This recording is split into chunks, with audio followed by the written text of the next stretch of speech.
Time to sound off, Husker Nation. This is your Real Red Reaction Show on Lincoln's KFOR. Call the show now at 402-489-1240.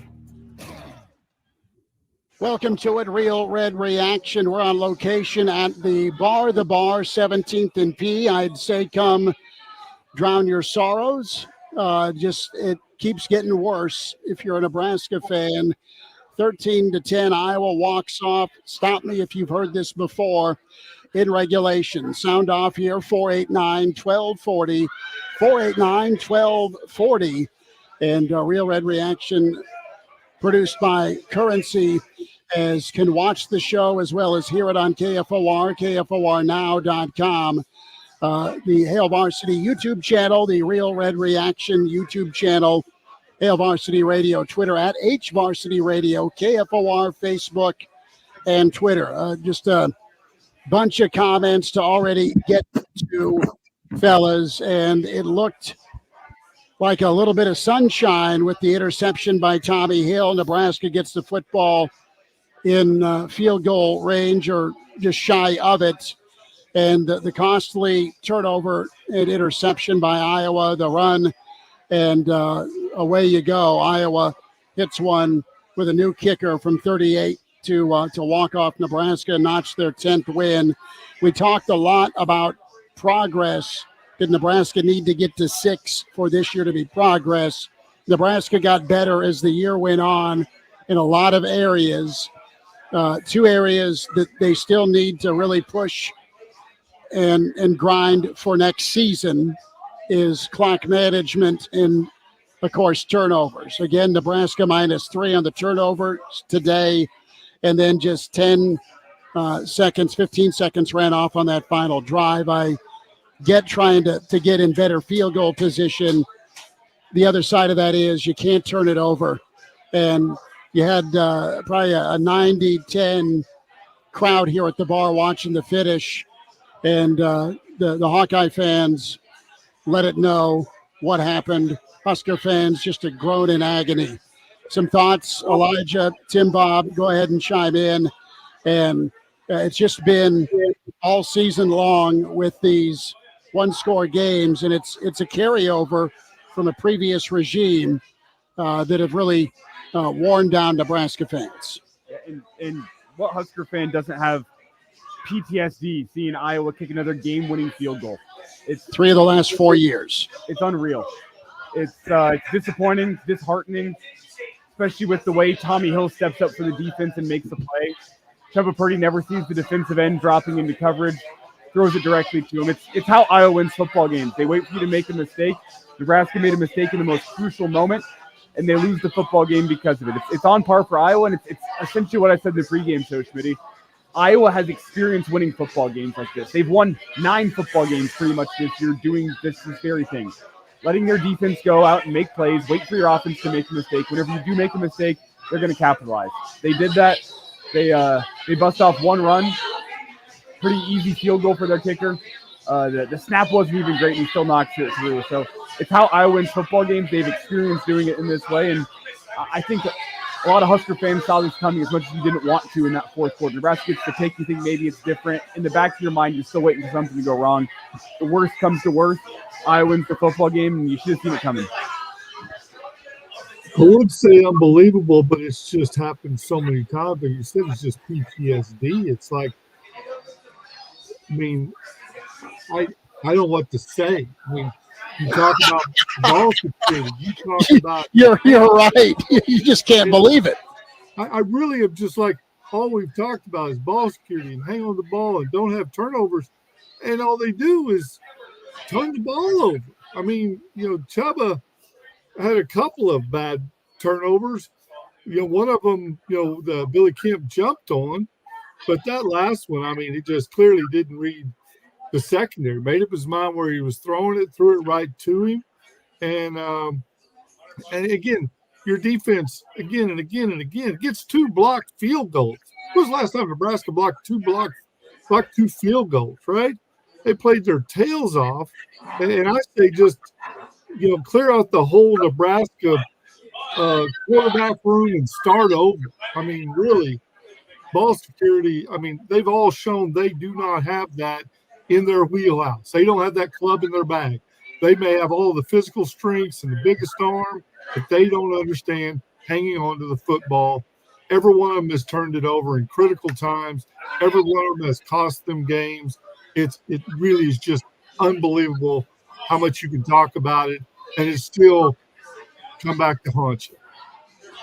489-1240. We'll get to the phone lines. Can also comment on the Hail Varsity YouTube channel and the Real Red Reaction channel on YouTube. Can watch the show that way. I'm here at the bar, 17th and P. You're welcome to drown your sorrows, commiserate with fellow Husker fans as Chopper 76 chimes in. We suck, no progress. That is Chopper's take on the game and the season. You have another comment here. We'll get to the phones. Brent checks in. This is twice we should have run the ball. What the hell is Sat, or he calls him Sads, thinking on that play? And in crucial moments, you're afraid at times for Nebraska to pass the football.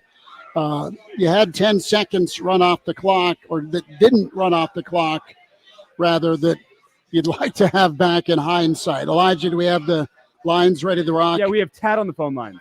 Tad, thanks for calling. Welcome into Real Red Reaction. Go for it. Well, guys, I just want to say great season.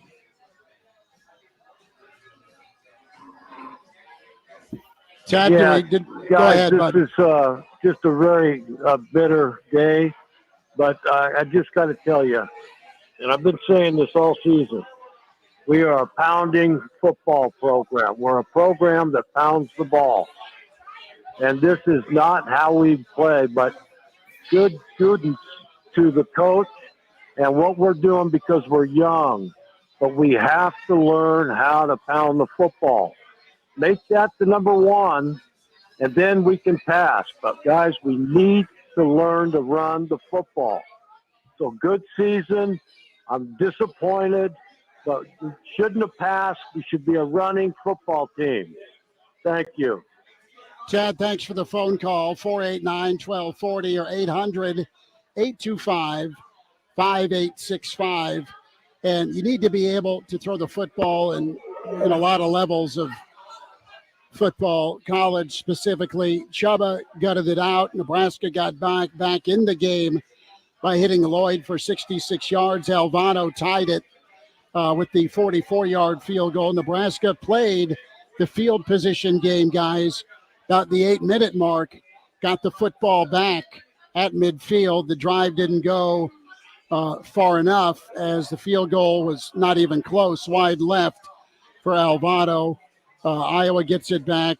So it's just a series of events where Nebraska hung in there. But again, the question coming into this was, could Nebraska finish? Could Nebraska close in a tight ball game? Matt Rule's been preaching it for most of the season.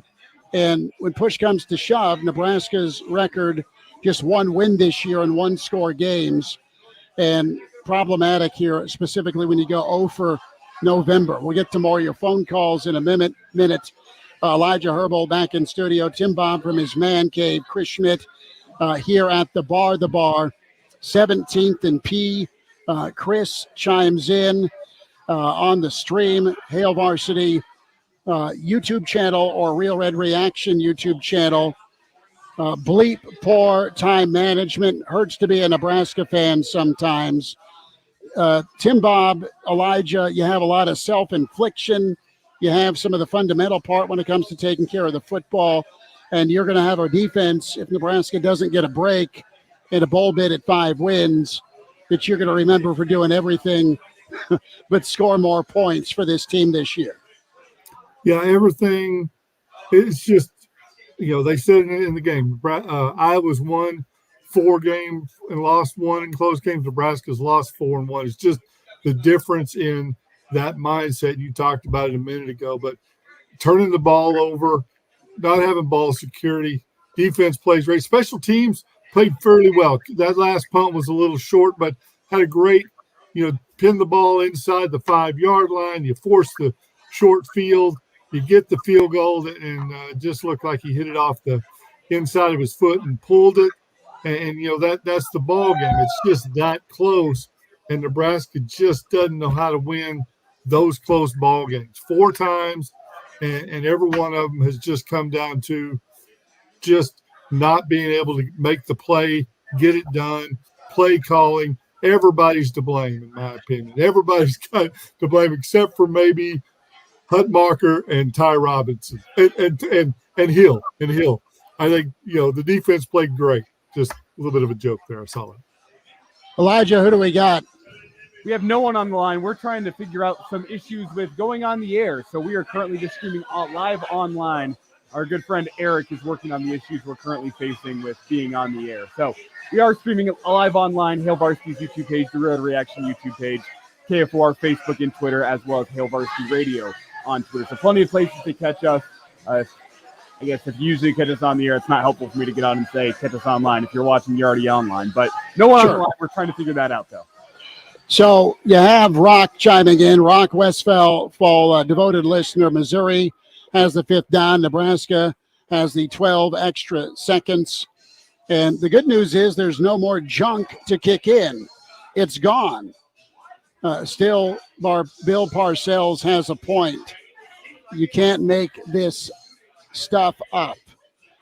Corey checks in on the stream, and the last minute sums up the entire season. A little bit of hope and a lot of heartache this season. Steven weighs in. Absolutely sickening. Purdy's last game. That's what Steven thinks. He turns it over when it matters most. Is Alvado a bust? I don't think so. Alvado's just got to be more consistent and consistent in those big moments. But, Nebraska did not allow a first down till about the 4.5-minute mark, 5-minute mark, Elijah, of the second half. They really hunkered down. 2 blocked field goals. You mentioned Tim Bob. You get the interception, and you had some decent management by Purdy. Purdy got hot with a couple of big 3rd down and long plays to keep the last drive going. But again, you got to make the field goal, and it is problematic. Nebraska had their chance to go up. They were down at one point 10-0. It looked like it was teetering. You find Lloyd, you get 10-7, and then you get it tied in the 3rd quarter at 10. And you have a comment here in by Jeremy. Jeremy says, I'm done with Nebraska football. I'm switching teams. Bleep Nebraska. You ruined my parlay. There have been some that have checked in and said I took the unders, and the historic low of unders was, I believe, at 23.5, and it stayed at 23. I have not got a confirmation nor a denial on Elijah Herbal if he got to the sports book across the river and parlayed because, again, it was a home game, so you could not go to your friends at Warhorse with a home game for Nebraska. You're gritting, Elijah. Did you make a little money off this at least? No. I don't bet on Nebraska. That's a hard and fast rule. That's silly for a man in my profession to try and do. 489-1240. We still have phone capability, even though we're streaming, working to get on air. 489-1240. Matthew says Nebraska, a basketball school. Volleyball. Hey, they're volleyball for sure. They're about to touch gloves with Wisconsin a little bit later on. But, Nebraska football fans right now are in a bad place. And it's progressively gotten tougher and tougher. And this may be the final insult for this 2023 season. Well, it is. I may be in the minority, fellas, but I'm hoping Nebraska works some magic and gets to a bowl game because I want 15 extra practices for Nebraska. I want 15 extra practices of ball security.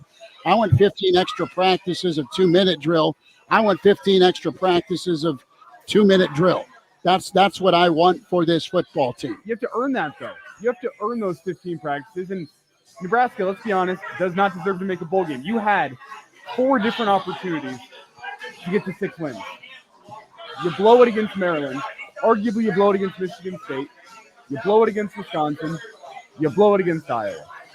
It's as simple as that right now. Like, the rebuild is in progress. I still have faith that what Matt Rule is doing, but that's a gut punch, what you saw today, what you saw those last 4 games. Husker fans, I said it in the pregame show also. You wanted the proof of concept that, you know what, it's not just these ideas that sound good, that Matt Rule, the changes he's bringing to the football program is leading to substantive changes. And you thought after the month of October, okay, there it is. There's your proof of concept. Nebraska just needs 1 win in the month of November.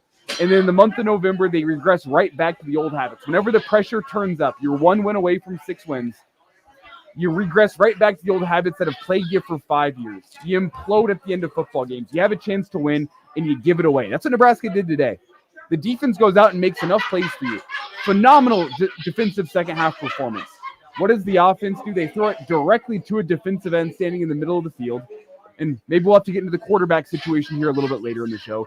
You throw it directly to a defensive end. You miss a tackle on the edge of field goal range. The Iowa running back rumbles down to your 15-yard line. It's an easy kick for the win. That was just so reminiscent of everything we have seen from Nebraska football in the past 5 years that, you know what? Yeah, a bowl game would be great. And I don't think a Husker fan out there would complain if you're sitting at 5-7 and you stumble backwards into a bowl game. But this team does not deserve it after dropping 4 games in the way that they did in the month of November. There's so many other teams in this country that deserve a bowl game more than Nebraska because of how that season ended. Well thought out, and the reality is this: 489-1240, or find us on the stream, Hail Varsity YouTube, Real Red Reaction YouTube. Your chance to sound off, KFOR, KFORnow.com, efforting to get back online. But Nebraska, can you undo 10 years of bad habits post-Bo in 1 year if you're Matt Rule? And some of that is on coaching and coaching decision-making, and a lot of it is on execution as well. But you've got a tough combination right now if you're Nebraska, with decision-making and ball security and situational football in crunch time. And Nebraska has not been able to get out of their own way, and Iowa thrives on this, and it's a confidence thing. And I will say, from a progress standpoint, you don't have a result difference, but I do think Nebraska is getting the same result, but they're not playing in a Scott Frost way. You're getting the same result, but you're not just flat out sloppy at all the time. Now, some of the decision making, you got to know your personnel with what you do play call wise, and do you live in fear, call it a pass play if you're the offensive coordinator, because you said let's go for it on 3rd and long a few times with pass calls versus the safe run, and Nebraska was moving on. You got to execute too, and you got to knock that field goal down. Elijah checks in.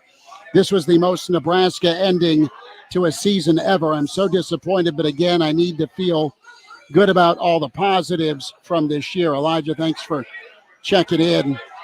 But it has progressively got worse. You don't want this team to go mental in a sense where they're afraid of this moment. At some point, they've got to get over the hump.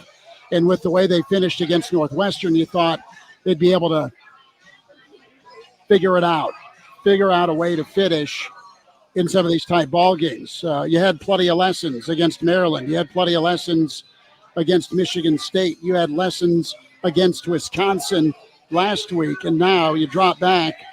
And Chubba played a good ball game with his legs. When it comes to ball security, Nebraska lucky again to only be down by 3, as you touched on, Elijah, in the first half, with the number of turnovers. And again, you lose by 3, you go -2 in the turnovers.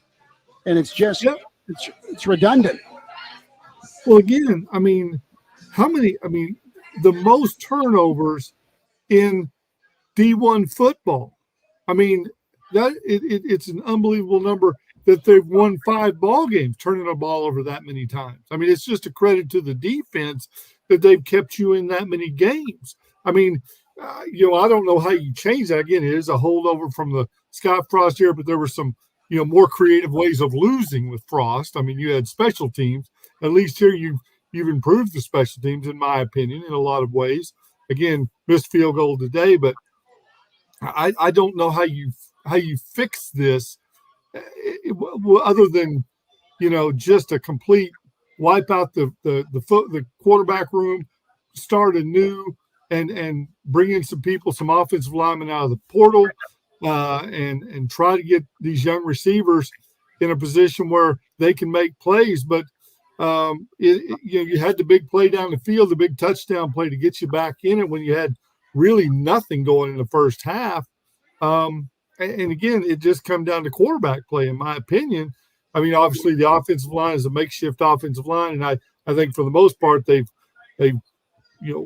for going to a makeshift offensive line, they've had some success, but you weren't going to pound the ball against Iowa. That defensive front is too strong, and you had to make some plays, and you just didn't. And when you didn't have the opportunity, you threw an interception, you fumbled the football, you turned it over. You have a special teams, punt that, again, give credit to Iowa for making the plays, but man, I don't know how it's just like a contagion, right? It's the fumble contagion is just spread through the whole team. Nebraska's offense is pure leprosy, right? Where you rub up against somebody and all of a sudden your hand falls off. Kristen chimes in, 3 things in life are certain: death, taxes, and Nebraska's quarterback throwing an interception at a key moment. Special teams not great. I think special teams kept Nebraska in this ball game with the exception of the fumble. But Nebraska got the blocked field goal. You need to make that kick. And Brian asked the question, you wonder if Alvado is ready for this stage as a true freshman. I think he is. I think he's got the talent. You'll just learn from this the next time you're called upon. Iowa, again, used to this moment, Elijah, Tim Bob, when it comes down to game winners and one-score games.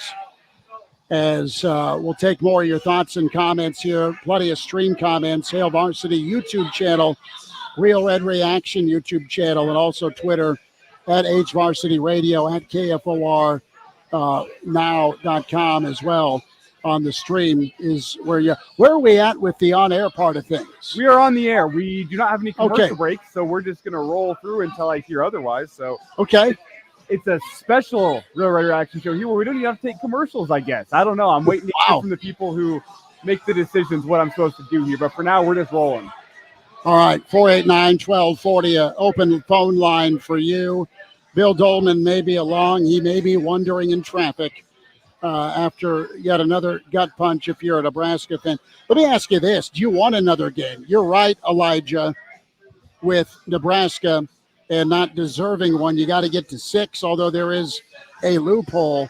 I've laid out why I want one if I'm Matt Rule and this team, just so they can get better. But this is just a tip of the iceberg, and it's a big iceberg when we talk turnovers and fourth quarter finishes for this football team. They've got to play a perfect game defensively. And look at the last few moments, Elijah, or few ball games, Tim Bob, where Nebraska, aside from Michigan State, no one's broke 20. No. All right? In regulation. Right. Michigan State did, and that was a questionable touchdown, but it took overtime for Wisconsin to get there. They were held to 17. You had Maryland held to 13. Iowa was held to 13. And you got a lot coming back defensively, but the offense has got to get complimentary and do so pronto. And the quarterback spot is going to be key. I like Chubba. I hope Chubba sticks around. I think there's some big things he can do in the run pass side of things. I think he's a competent thrower, but it's a situation where he's got to have some help. There's got to be more run game to rely upon. And Iowa did a masterful job of pretty much stymieing that. Chubba was good at times protecting the football, and the zone blitz just tricked him into that interception. Coming in here from Jeff. Nebraska lost 5 games this year by a combined 15 points. And you can speak all you want about the culture is different at practice. The culture, the way the players talk whenever they meet with the media, it's different. The culture is different. Whenever the results are the same, how different is the culture inside the building? That's going to be the question this offseason.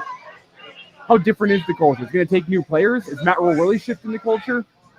Because the thing is, as I said earlier in the show, Husker fans, recruits that Matt Rule is going after, the national media, there needs to be a proof of concept that what you're doing is shifting the results in Lincoln. Having players talk differently, having players practice differently, it's great. It's a step towards shifting the culture, but you have to prove it on Saturday or on Black Friday, whatever day it is.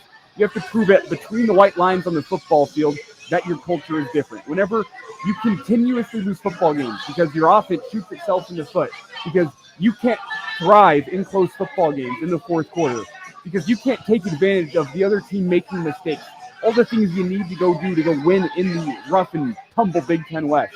Whenever you can't do those things, it shows me that the culture hasn't changed. Maybe it takes new players. Maybe it takes another year of Matt Rule. But I don't want to sit here and say the culture is different, because you can't say the culture is different if the results are the same. And right now, this year, the results are the same. It looks different, but the results are the same. The way you're losing's the same. Tim Bob, go for it. I think the culture can change. I think Rule said it this week. Couldn't be happier with where the program is going.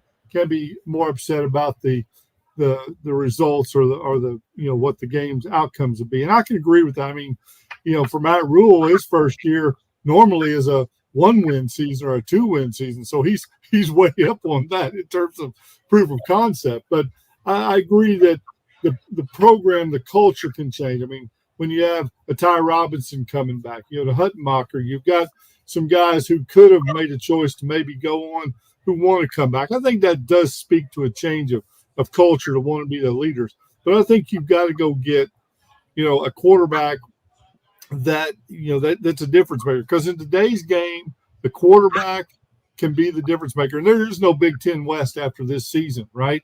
You're talking UCLA, USC. You're always going to play Wisconsin and Iowa, but you're going to have to beat some different teams than the Big Ten West. And so who you go get has got to be a quarterback who's a playmaker, and again, some offensive linemen. You always think about offensive linemen make all the difference, and that's where I think you've got to go get some guys. Got to go get some dudes that can just get it done and run the football. If you want to run the football, you got to have a great offensive line. And right now, that offensive line is not much improved from a couple of years ago. I mean, Elijah, you're the offensive line guy. I think it's improved from last season. I mean, it's not much improved from where it was at for much of the tenure under Frost. Now, I think it's made strides forward this season, and I think the guys that you have in there, you've seen individual improvement from. Like, I think Donovan Raiola, in terms of the offensive side of the football, has probably been your assistant coach of the year on the offensive side of the football. You could maybe make an argument that the running backs have shown good improvement. Evan Johnson's made strides. He's been a poster boy for the development on the offensive side of the ball. But the position group as a whole that's shown the biggest strides this season is the offensive line. But it's still, I mean, it's currently a middle-of-the-road Big Ten offensive line. And whenever you have quarterbacks that aren't cutting it, wide receivers that aren't cutting it, a middle-of-the-road offensive line isn't going to cut it. I don't think they're the problem on the offense right now, but I think there are lots of problems within the offense that just means that the offensive line isn't good enough to carry you right now. And a lot of teams, I mean, Iowa, their offensive line carries them, does enough on offense to get 13 points. They make a huge play and pick up their blocks, get a hat on a hat with 15 seconds left in that ball game to go win the football game. And you don't really give your own offensive line that opportunity. I just keep coming back to the fact, though, that Nebraska got an interception off Deacon Hill with 40 seconds left in the game and managed to lose in regulation. That is mind-boggling to me. Yeah, I agree. It's absolutely mind-boggling, but can I ask, are you surprised? Are you surprised at how it went down? Big shout-out to our dear friend Scott. Scott brought us some deer jerky, Elijah. So we have deer jerky, which is phenomenal, but it doesn't. It may momentarily take the sting away. 489-1240, 489-1240. Real Red Reaction here from the bar 17th and P. Come hug a fellow Husker fan and let that tear drop into that beer, as it is gut punch 2023. You thought you were over it in 2019. You thought you were over it in 2021. We'll hear from Matt Rule coming up, his post-game comments. I give this team, I'll say this to your culture question, Elijah. This team has been through so much with injuries, with backups coming in. The development piece of the culture is going to be a difference maker. The non-finger pointing or divided locker room is key, because you're at 5 and it doesn't feel good right now going 0 for November. But many other teams in a year one would have absolutely meth labbed, exploded with the way the offense has treated the defense, with how inconsistent complementary football has been. It's not been existent for this football team. So the culture, while it doesn't feel good right now, is stuck at 5, helped get it to 5, I believe, because they are trying to play for one another. I know that sounds psychobabblish, but I think in a lot of other teams, there would have been a checkout sooner rather than later, guys, with the way things went on one side of the football versus the other. And Nebraska truly did play for one another, and they just weren't able to get it done yet again. Do we have a guy on the line? We do. We have John on the line. John, thanks for calling. Go for it here on Real Red Reaction. Well, I feel sorry for the players when we have such inept coaches for the last 20 years, and I hope A&M gets rid of this stench. I am so upset seeing this type of money thrown down the drain again. That's my opinion. John, thanks for the phone call. So there's a vote from John to send Rule to A&M. little soon, but a lot of pain. I mean, I pray that there's still folks riding that Rule train right now versus ready to punt after 12 games. And here's Seth from the bar. He needs a hug. He froze in the first half. Lead the country in turnovers, 32. There's 32 shots lined up on the bar. Can't wait. There we go. 489-1240, 489-1240 to join here on Real Red Reaction. I'm you're okay. So I thought I was frozen for a moment on the video feed. I'm not. That is good. Dion sums it up with a lot of way Nebraska fans are feeling right now. Thank God this season is finally over. Time to focus on recruiting. Dion, well said. We'll have some final numbers run down. Phil says just shut the program down. A lot of you got a weary look on your face. Is it me, or do you got something brewing between the ears? I understand the frustration. I am surprised, though, by the amount of people in the chat that are ready to punt on Matt Rule. You knew coming into this, I felt like it was a common sentiment in the offseason. The way the season ended is really disappointing, and that's why I understand the disappointment. 35 minutes removed, I may say, from that walk-off. I don't understand, though, like, it's infeasible right now to punt on Matt Rule with the contract he has left. That's why you lock him down with the long contract to say, hey, we understand where this program has been. The worst 5-year stretch in the modern era of Nebraska football, and it's not even close. You'd have to be like homies with God himself to be able to turn this program around in 1 year. That's an almost impossible task, a Herculean task to try to turn around in 1 year. And I understand the frustration with how the season ended. I am shocked at how many people, though, are bringing in comments saying, good riddance, Matt Rule. Matt Rule's never going to turn it around. You maybe said the same thing after year one at Temple. You maybe said the same thing at year one under Baylor. Matt Rule's known to be a long-term rebuilder. I'm not saying he's going to win a national championship. I'm not saying he's going to go 10-2 next season.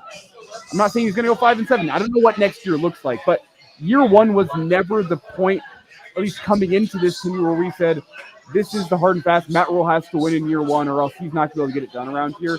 You have to understand the type of hole that Matt Rule is trying to dig this program out of before you can say, man, I'm done on Matt Rule. Matt Rule's never going to figure it out around here. I'm surprised by how many people are ready to punt on Rule.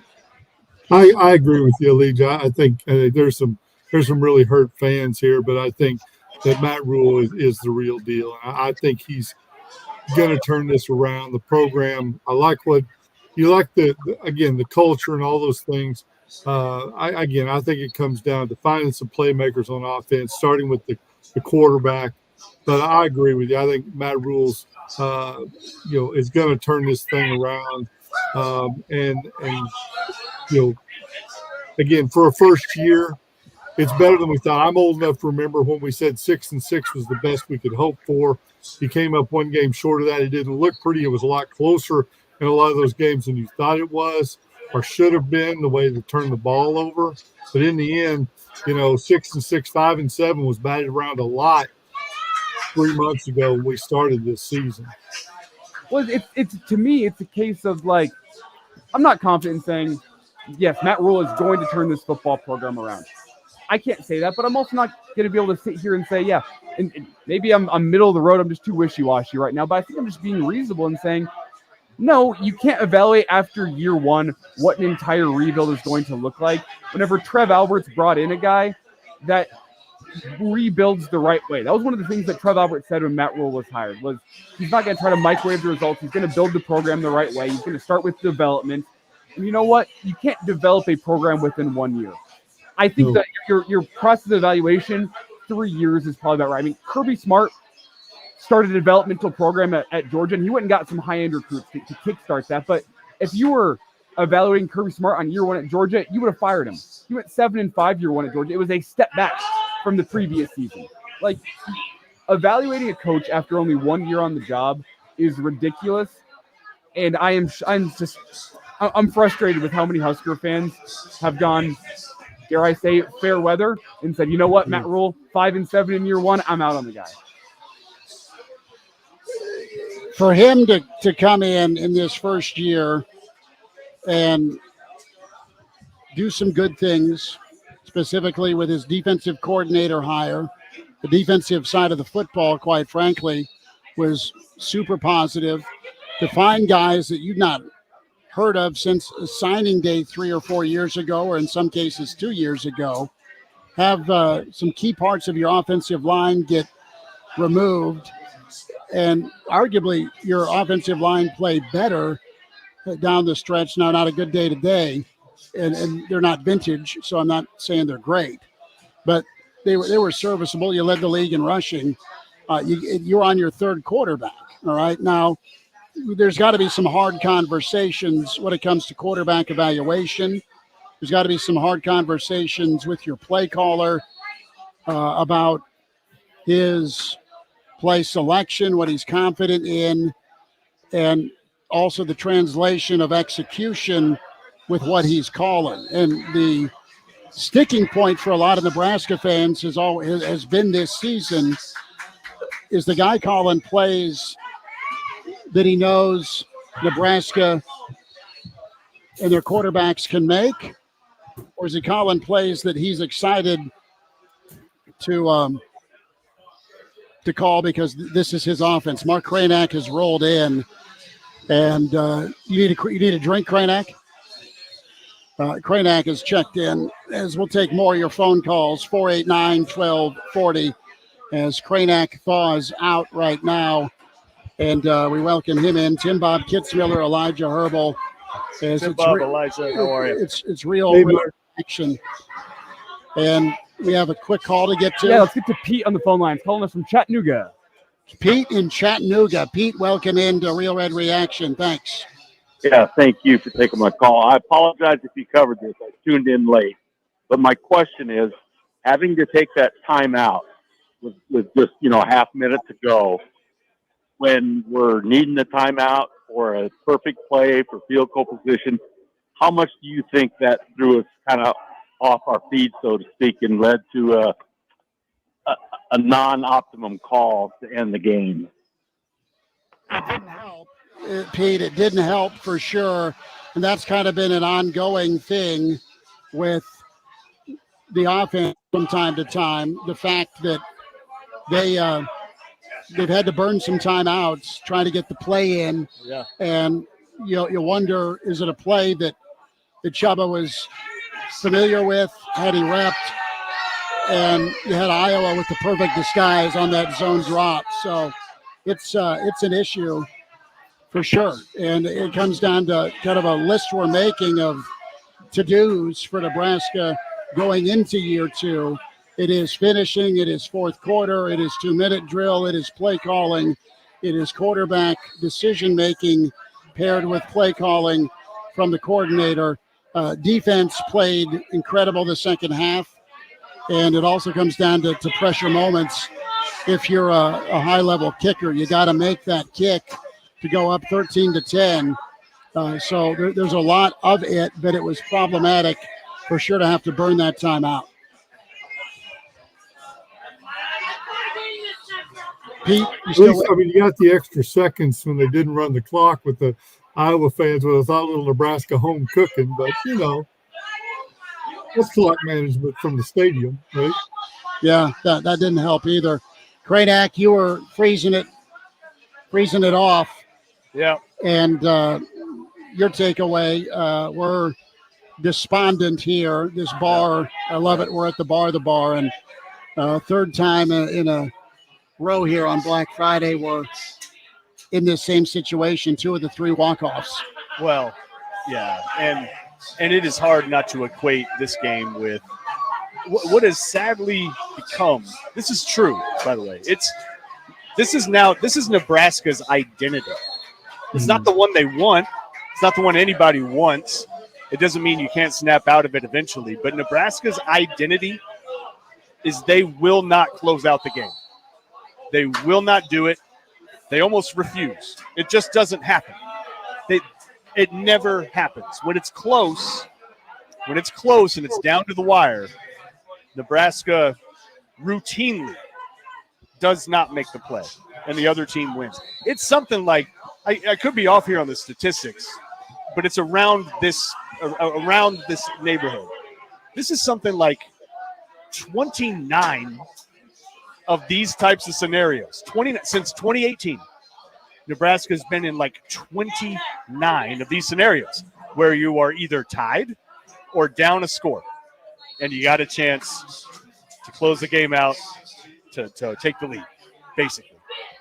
And in those 29 times, Nebraska has done it once. One time. Michigan State. In that situation, this is since 2018. Could very well be Michigan State. I don't know.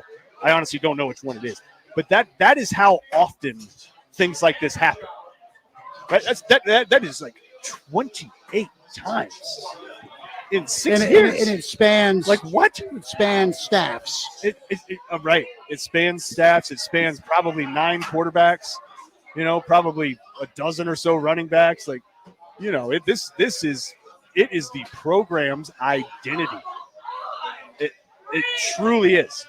I don't know how you would calculate this, but can you imagine that there is another program anywhere in America that has experienced this level of coming up short in close games? It's truly remarkable. Truly remarkable. And I feel like they need to get deprogrammed a la Jason Bourne style. Everybody needs to take a pill. We need to get them into some sort of camp, hook them up to some electrodes, whatever you got to do. So new operating system. Go see Nurse Delete Ratchet. the operating system, replace it. I mean, good Control Lord. Alt Delete, reboot the whole thing. We need to wipe the system. 2 quick notes. We do have commercial breaks we have to get to. Those are back in, so we're going to have to get to those in a second. We also have full phone lines right now. We have William hanging on the line and Rick. We're going to go to William first. William, thanks for hanging on, and you're on Real Red Reaction. Go for it. All righty.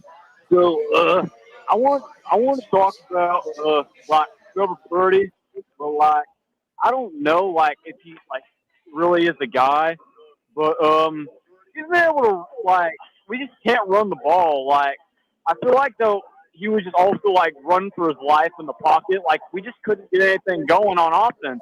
That's what cost the game, I feel like. There was minimal rhythm, William. You're absolutely right. Chubba hit a few throws. Thanks for the phone call, bud. I feel like they performed about as well as you can against an Iowa defense. You hit one big play. You got in the field goal range. You made one of them, but your margin for success. Iowa doesn't even doing a reaction show. Iowa doesn't give up much, right? And I think Nebraska did a fair enough job of threatening them. They had some interesting throws from Purdy too, where they were making them throw deep outs across the field. I mean, difficult, far throws that were ultimately open, and Chubba was able to convert on a few of those. You know, he hit a few. But I don't know. I don't know. I don't know that you could expect more from the offense in terms of moving the ball against Iowa. They did okay. They held serve. It wasn't great, but it wasn't terrible. It was going to be one of these types of ball games. Iowa suffocates teams. They didn't completely suffocate us. They didn't completely. I say us. I meant Nebraska. You're wearing unbiased journalist. Sorry, unbiased journalist. Elijah, who's with us? Rick is on the phone lines. Rick, thanks for calling in. Go for it. Yeah, hi. I'm an Iowa graduate, and I played on Iowa's Rose Bowl team way back when. And I came over to watch the game today, and I would like to help Husker Nation understand something. A person wins or they don't. Hayden Fry won. Kirk Ferentz won. That rule will win. He's shown that everywhere he's been. And I want to tell you what, he's doing the right thing. The kids listen to what he says, and everybody in Nebraska needs to relax. This guy is class act, and I'll let you comment. Thank you. Thanks for the phone call, Rick. Appreciate it. So there's some soothing words from a Hawkeye fan that was on a Rose Bowl team in the mid-'80s. And to Rick's point, Kirk Ferentz, I think, won one game in his first season. Yeah, they got turned out all right. Yeah. Yeah. Look, I'm not saying – I don't think there's a lot of people that are down on Rule right now. I think our stream chat is all calling for Matt Rule to be fired. Okay, people. Settle down. Stop. And one caller. You know he's not getting fired. You know he shouldn't. Like, come on. Well, on that note, let's go to Bruce on the phone line. Yeah. Bruce, welcome into Real Red Reaction. Go for it. Hey, guys. What's going on? Very disappointed. I just want to let everybody know. I appreciate people saying about how Rule is such a great guy. And, you know, that's one thing. He talks good. But the fact of the matter is this guy has never beat a top 25 team, and he had the chance today. He had the chance today with a third-string quarterback. And, again, there's things that this coaching staff is doing that they are just not using proper for the guys they have. Okay? No Sims, he's gone. Harbor, he's on the sideline hurt, I guess. You know what I mean? Like, we had Purdy. This guy should have started from day one. And maybe we might have 6, 7, 8, who knows how many wins. But I'm just going to say this. I do not like Rule. Do not like the hire. The guy, to me, is never going to turn this organization around. Go Big Red. Bruce, thanks for your opinion. 489-1240, 489-1240. If you want to join in, and we had one Iowa fan from the Rose Bowl team call in and say, be patient, it'll work out. You got a good one. Many of our comments in the stream are no, reacting to not just today, but a final insult in November with close losses. Tim Bob Kitzmiller's in, Elijah Herbal, Mark Cranack, Chris Schmidt. Phone calls for you at 489-1240 on Real Red Reaction. Who's with us? We got Jared on the lines. Jared, thanks for calling in. Go for it. Hey, I just wanted to call in, just ask 2 major questions. The first question, is Gubba our main guy that we're going to go with at quarterback? And the second one, what the hell is going on with our defensive line? What's going on? We are getting pushed back 5 yards every single play. What is going on? Our strength and conditioning coordinator is fired. This is god awful. I'm done watching this product. It is terrible. Do we still have you, Jared? We lost you for a moment. Is he saying Nebraska's defensive line? Yeah, Jared, thanks for the phone call. We lost you, bud. Yeah. Yeah. I think He was talking about Nebraska's offensive line and said Nebraska's strength and conditioning staff needs to be fired. That was the heart of the phone call. Okay, thanks for the translation.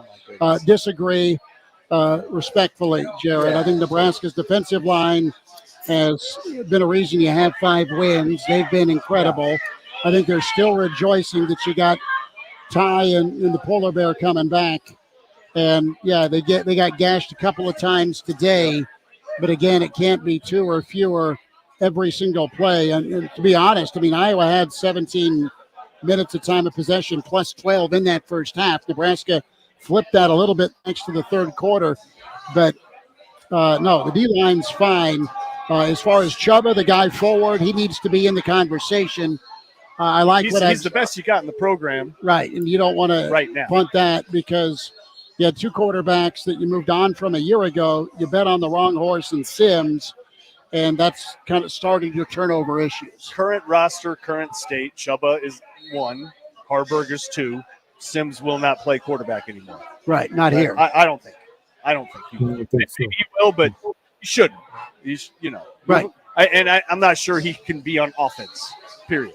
Sure. So, I think Sims needs to go play Division II or go transfer to some other. I mean, he's got a tremendous physique, but he just doesn't value the football. I mean, that's all you can say. Okay, let's go to the phone lines again where Jeff is hanging on. Yeah, it'll be hard. Jeff, thanks for calling in. You're on Real Red Reaction. Go for it. Hey guys, I just want to question. Like, I don't understand. Like, people seem to think that we've made progress this year, and I don't actually see that. I mean, I think that the last 2 Nebraska teams would have beaten this team, and I don't think it would have been that close. I haven't seen the progress. We had a terrible schedule this year, and to not even make a bowl game against the teams that we played this year. And the clock management issues, I don't understand how you can continue to have those every single week. So I don't know. I mean, I think Rule's a pretty good coach, but I have not seen the progress just because we have a 1 more win than we had last year. I don't think the team is any better than they were before. So I just wanted your thoughts on that. Jeff, thanks for listening, man. Appreciate the phone call.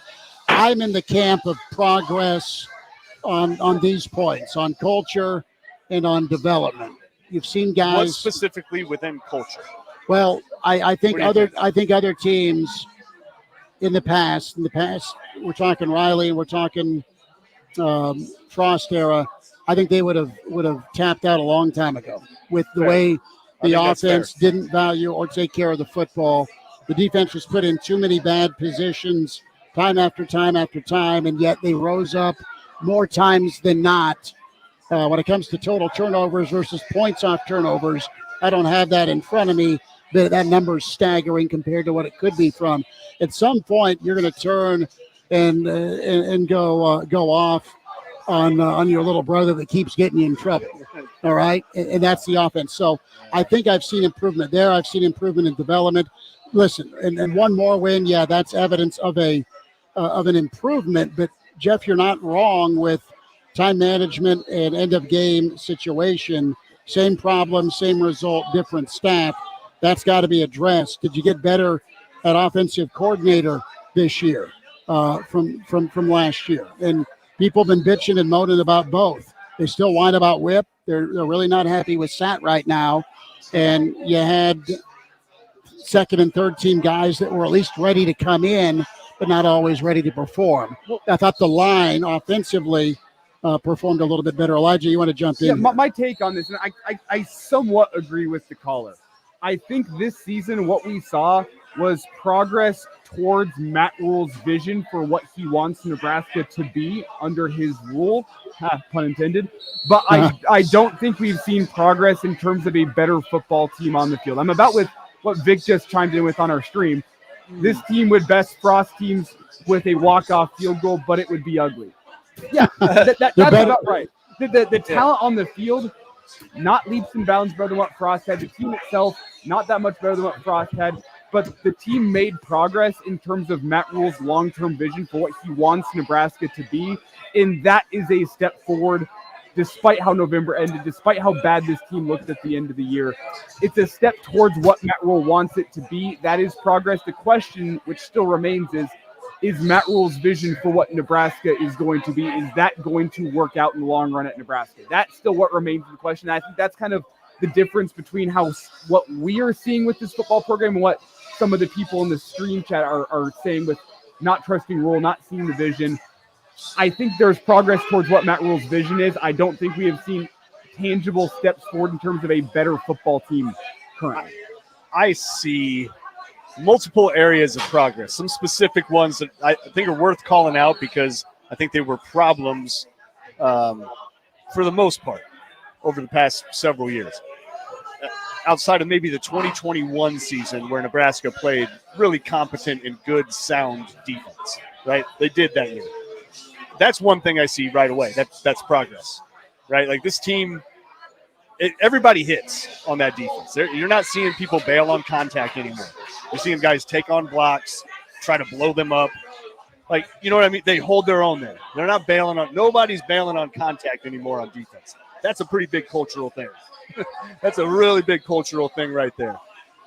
And I would say offensively, the one thing that stands out is pass protection improved mightily as the year went on, right? It was pretty good today, right? Pretty good today. It was pretty good last week against some pretty good defenses. Mm-hmm. And that has been a huge issue for Nebraska for years, going back to Adrian Martinez. Remember how much that guy was under siege? Yeah, remember beat how up much, like he was a pinata. Remember how much Casey Thompson was under siege? Like, I mean, these guys were under siege. They get the ball, and there's a guy a foot away from them right away. They have to spin out of it and make something happen. So that improved as well. But you've seen regression too. That's what is you've seen regression at the quarterback position. I think in injuries are to account for you. You've seen regression at the wide receiver position, and you've seen regression in the overall offensive scheme. Ask yourself this: if Scott Frost had this offense right now, would his offense be better than what we saw this year under Matt Rule and Marcus Satterfield? I think it's a resounding yes. Scott Frost, the one thing I'll say to his credit, he put together some phenomenal offenses with some questionable pieces. Scott Frost would not have had a second or third team quarterback ready to go. Or he wouldn't have had that many freshman receivers ready to go to be able to play and step up. And Malachi Coleman got better over the year. Obviously, you saw some young men step up and play. So I've seen development as the season went on in players that would not have been there in previous regimes. Tim Bogg, you jump in here on the progress. We've all weighed in. What do you think, man? I think there's progress, again, because of the depth that he's building. I mean, you look at the number of players that played on defense, 20, 25 kids that are playing. There's depth there. In the past, that defensive front, they would have been worn down because there were only so many bodies that were ready to play. I think that's a big step forward. You got to give, again, the offensive line playing with freshmen and guys who have played well. Cranack pointed that out. I think the biggest issue, again, there's been a lot of injuries, but you've cut down on the penalties tremendously. I mean, used to be you couldn't even line up and trust the offensive line to stay in their stance and not get at least 3 or 4 offensive sides. You had one game this year, you had no penalties, right? I mean, I see progress in those little things that maybe the fan doesn't, but I agree. You've got to get a playmaker at quarterback. You've got to get some difference makers that can take the top off the defense, and you've got to have some consistency at offensive line to run the football. All those things have got to be addressed.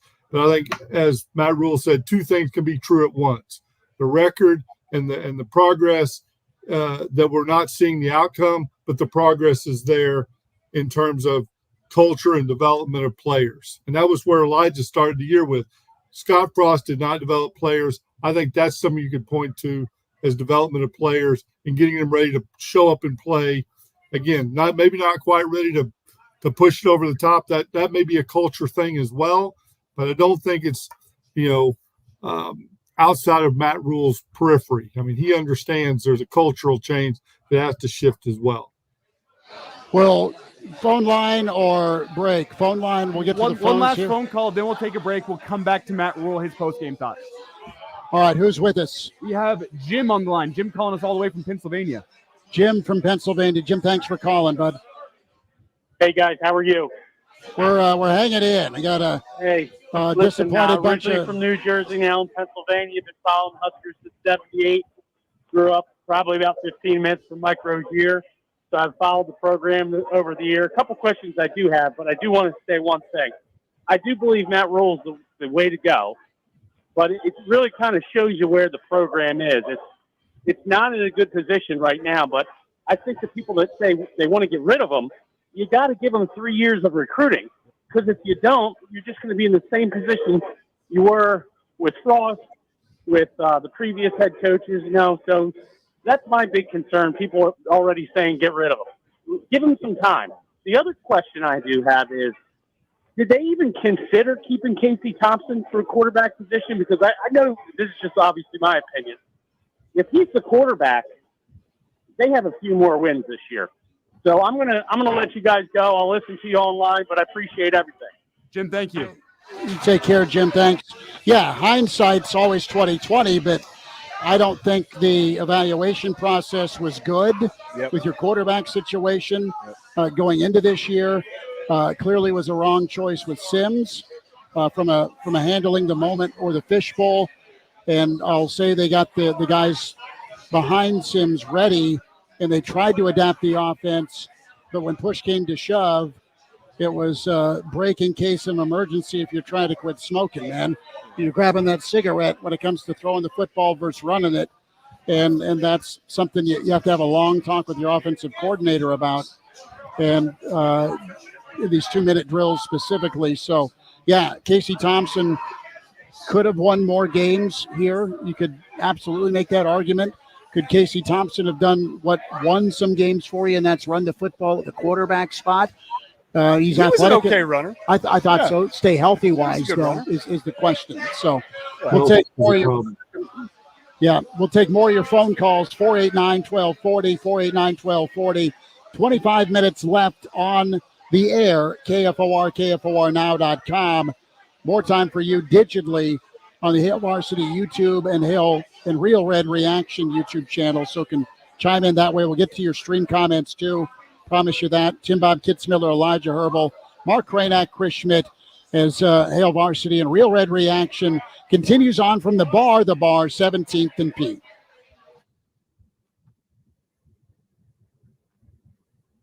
$10,000 to shop, share, and give this holiday season. You could score $3,500 for you, another $3,500 to give to a friend, and another $3,000 for the charity of your choice. It's just our way of saying thank you. Log on daily to enter, and you'll increase your chances of being our grand prize winner of $10,000. Powered by Jet Splash Car Wash. Get details and enter now to win at KFORnow.com. Welcome back to the Dog Show. Up next, we have Satchmo. Satchmo is a member of the Shelter Pet Group. That's right, a group known especially for their couch-snuggling, ball-chasing, face-licking, tail-wagging, backyard-hanging, and, of course, companionship. And what breed would you say Satchmo is? I'd have to go with maybe a lavish terrier-hound chihuahua-looking kind of mix. Tremendous dog. I'd also like to point out Satchmo's coloring, a white, gray, brown, black brindle, simply marvelous. You know, it's such a treat to watch a dog like this. Now, let's see him in action. Look how he makes eye contact with his person. That's actually known as the treat stare. How intuitive. And now he appears to be excitedly turning in circles. The happy dance, so common with this group. And finally, the loving face lick. It's great how he just gets in there and, well, licks. Fantastic. But really, the best way to know an amazing shelter pet like Satchmo is to meet one. Visit theshelterpetproject.org today. Adopt. Brought to you by Maddie's Fund, the Humane Society of the United States, and the Ad Council. This may sound like a typical high school basketball game being played on a Friday night in Nebraska. In fact, it's a crash course in cooperation and teamwork. It's a test of dedication, determination, and drive. It's character development in action. If you think high school sports are only about competition, think about this. high school sports can play a critical role in a student's overall education. In fact, studies show that students who participate in school sports are more likely to enjoy greater levels of achievement in their academic lives. At the same time, playing sports helps teach lessons not covered in the classroom. Lessons like tolerance, respect for the rules, and the importance of supporting your community. High school sports, a winning part of a complete education. This message presented by the Nebraska School Activities Association and the Nebraska State Interscholastic Athletic Administrators Association. Hi, this is Pastor Tom. Well, the Christmas season is upon us, and the mission staff and I want to take this moment to wish you and your loved ones a very merry and blessed holiday. This year, the vast majority of the homeless in Lincoln will celebrate Christmas at the People's City Mission, and we plan to make it a special time for them. Lots of good food, warm beds, special presents, friendship, and most of all, love. So I'm asking you to help us help them, because Christmas, it's for everyone. Just go to our website at pcmlincoln.org.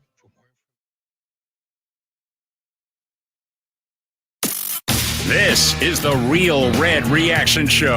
Phones are open now, 402-489-1240. We are here at the bar, 17th and P, as Nebraska fans holding one another after a tough finish to Iowa. I've said that too many times the last several years. Elijah Herbal, Mark Cranack, Tim Bob Kitzmiller. Tim Bob, that's a portrait shot right there, man.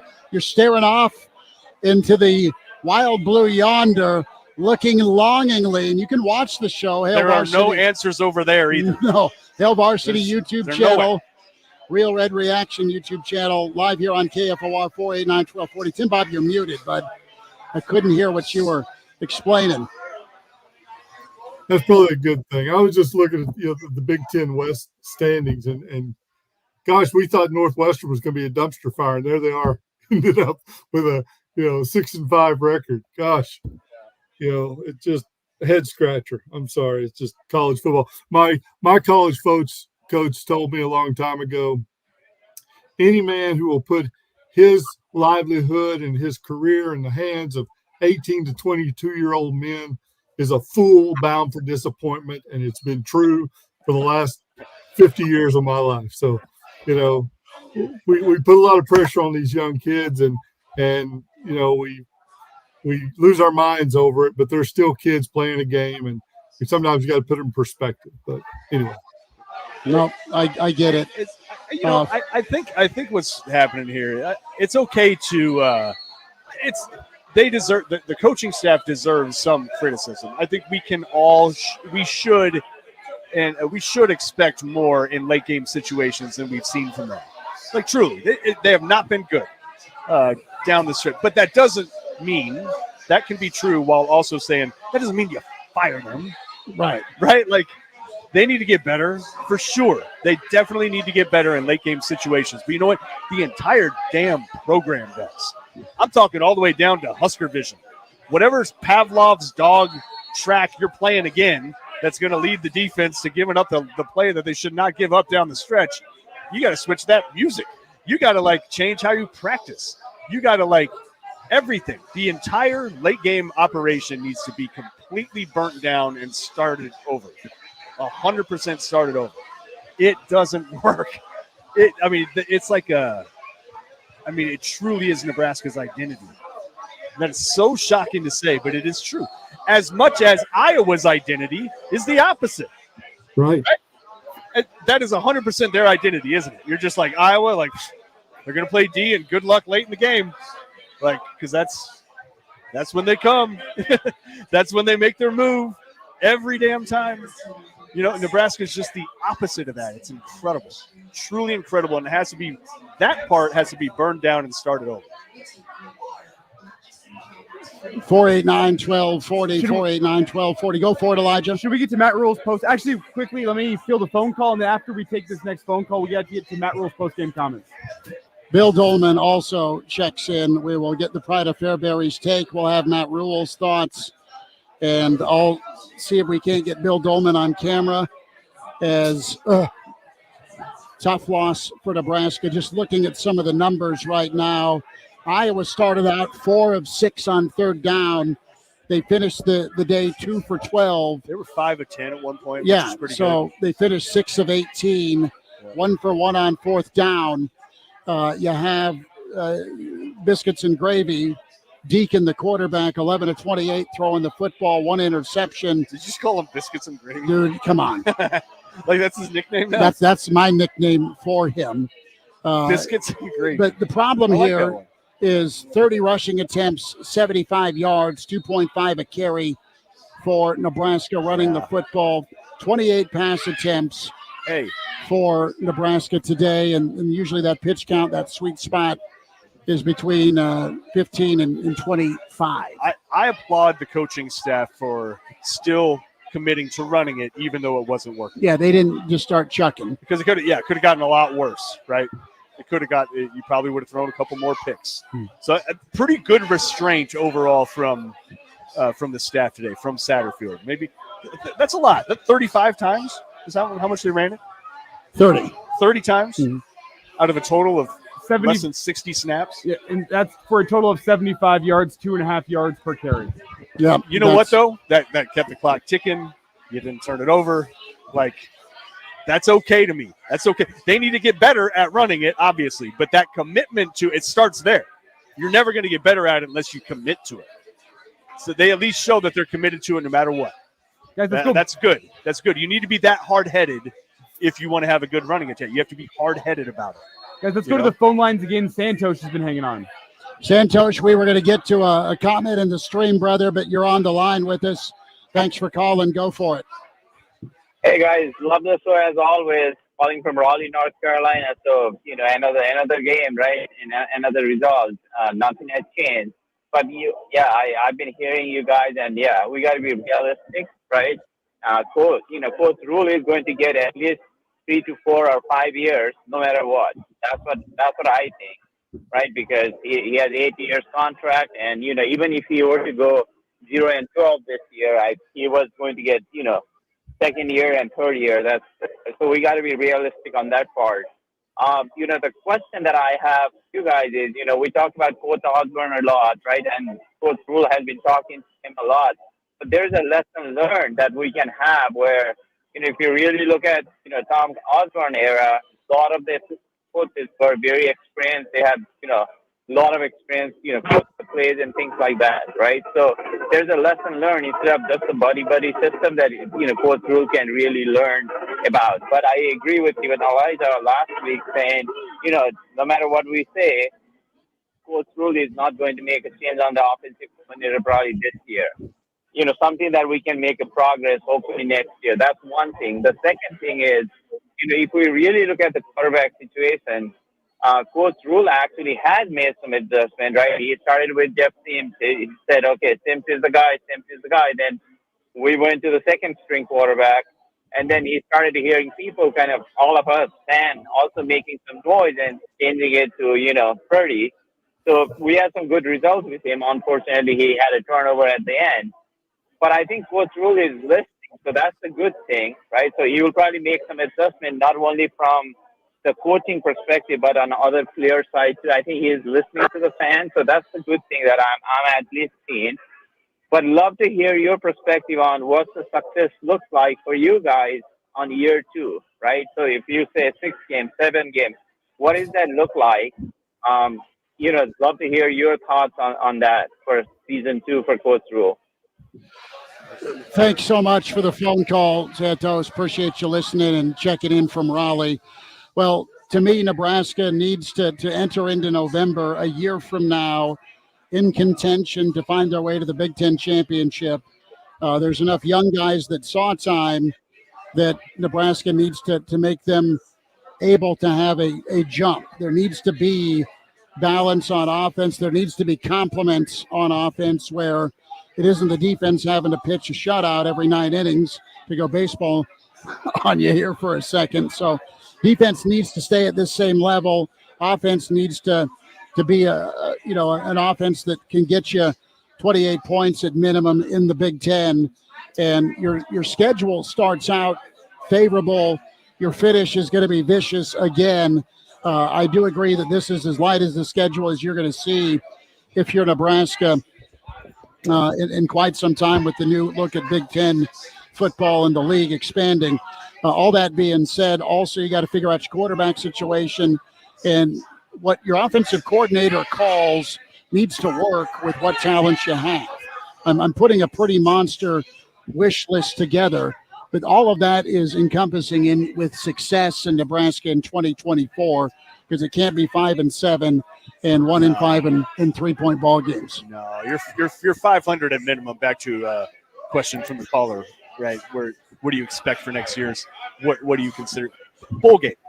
Bowl game at minimum is success, and probably should be north of that because I think anybody that follows football and that has followed this team this year knows Nebraska absolutely should have won at minimum two of these games, right? At minimum two. Minnesota, of course, that's an absolute no-brainer, and Maryland. I think you can count Maryland as well. Like you're on the, what were they on, the 2, the 1, like a minute and a half left. Like, come on, there's no reason why you should lose that game. Unbelievable. So I think that's kind of your minimum next year, 7-5. Without even really knowing who's coming back. At this point, it's kind of like, who cares? I don't care who you're playing against. You're doing enough good things that your fortunes just absolutely have to turn around in late game situations. That's what Nebraska as an entire program has to fix. As an entire program, staff, players, play calls, Husker vision. I'm telling you, the entire thing needs to get burned to the ground and rethought. That part of Nebraska football, every element of late game situations has to be completely erased because it's remarkable how the games end that same way that often. It is truly absurd. Bill, you got to see it in person. You did not jump out of the 6th floor. You're here at the bar, 17th and P. You're invited down. Or he did jump out of the 6th floor and has made a real miraculous recovery thanks to the bar and their slinkies. Right. We're going to get Bill Dolman a slinky, a Thanksgiving slinky. It might have felt better to do that, though, Bill, just so you know. Well, leap out the window. Yeah, and maybe. Roll the dice. Well, let me just say this objectively. I'm tired of the soul-crushing kicks to the ball sack. And Bill Dolman. Football sack. That, 5 3-point losses, is it? That's crazy. And an overtime loss. It's mind-boggling to have 3 13-10 walk-off losses in a decade, let alone a year, let alone in 3 months' time. Unbelievable. I thought I said Schmidt had note during the game when Nebraska pinned him on the 1-yard line. I thought this is going to be a safety and a 12-10 epic finish, not cover but unders win. Every card was falling right for Nebraska today, and then we turned up the same card that they've been playing all year long. The one thing though, and I've been listening as I've been trying to get through traffic to get here. I think you could have taken the uniforms, switched them, mixed and matched them, and that you would not have been able to really tell the difference between Iowa and Nebraska. Not at all. And one team is leaving 9-2, and the other team is 5-7, or what are they? 10-2. 10-2. 10-2. There's really 10-2, Bill, with the worst offense maybe in recorded modern. Other than the one they just other than Nebraska. What's that? We're bad. He says we're bad. I don't know. But one side of the ball. Look, but Nebraska and Iowa were very much mirror images of each other, and Iowa has a great defense. I thought Nebraska, outside of a couple of plays, had played great defensively, deserved to win once again because of its defense, but didn't make a tackle when it needed to make a tackle late. Special teams, you know what? I know there was a penalty on special teams, a fumble on special teams. Nebraska beat Iowa in the special teams game until the very, very end. Yep. And Ollie from Hoosiers comes in and makes 2 free throws at the end, right? Yeah. Shooting underhand. And Albano misses his. And Albano misses his field goal. But everybody said this was going to be a game in which special teams were going to be a factor. Nebraska, I thought, overall, had the better end of the special teams You game blocked today. 2 kicks. Right. You And Taylor, blocked 2 kicks. and Taylor wasn't a huge factor. They were scrambled drill on whether they're going to go for it. Matt Rule says it was a fake punt that was called or whatever it was going to be. By the way, there's a lot of if you're similarities setting between Nebraska and Iowa. If you're setting up for a 60-yard field goal and you call a fake, thank God Tristan Alvano wasn't on the field. Bushimi. You were kicking into the wind. Like, what Iowa special teams unit would not be ready for the fake in that moment? Thank God Tristan Alvano didn't get the memo, because I guarantee you that fake field goal would not have worked against Iowa special teams. I know that they weren't at their best today. That is still the most predictable time to call a fake field goal. Oh, 60 yards out, you're kicking into the wind? I wonder what they're going to do here with a freshman kicker. Maybe fake it? Thank God Brian Bushini got on that field and downed him at the 1-yard line. That gave Nebraska a chance to go win that football game because they didn't call the fake. So if they did call that fake, like, I would have probably gone ballistic on this post-game show. That would have been one of the worst calls that has been made all year. And Marcus Satterfield's had some questionable play calls offensively. A fake in that situation is more predictable than the Lions fake in the third quarter of that Thanksgiving game yesterday.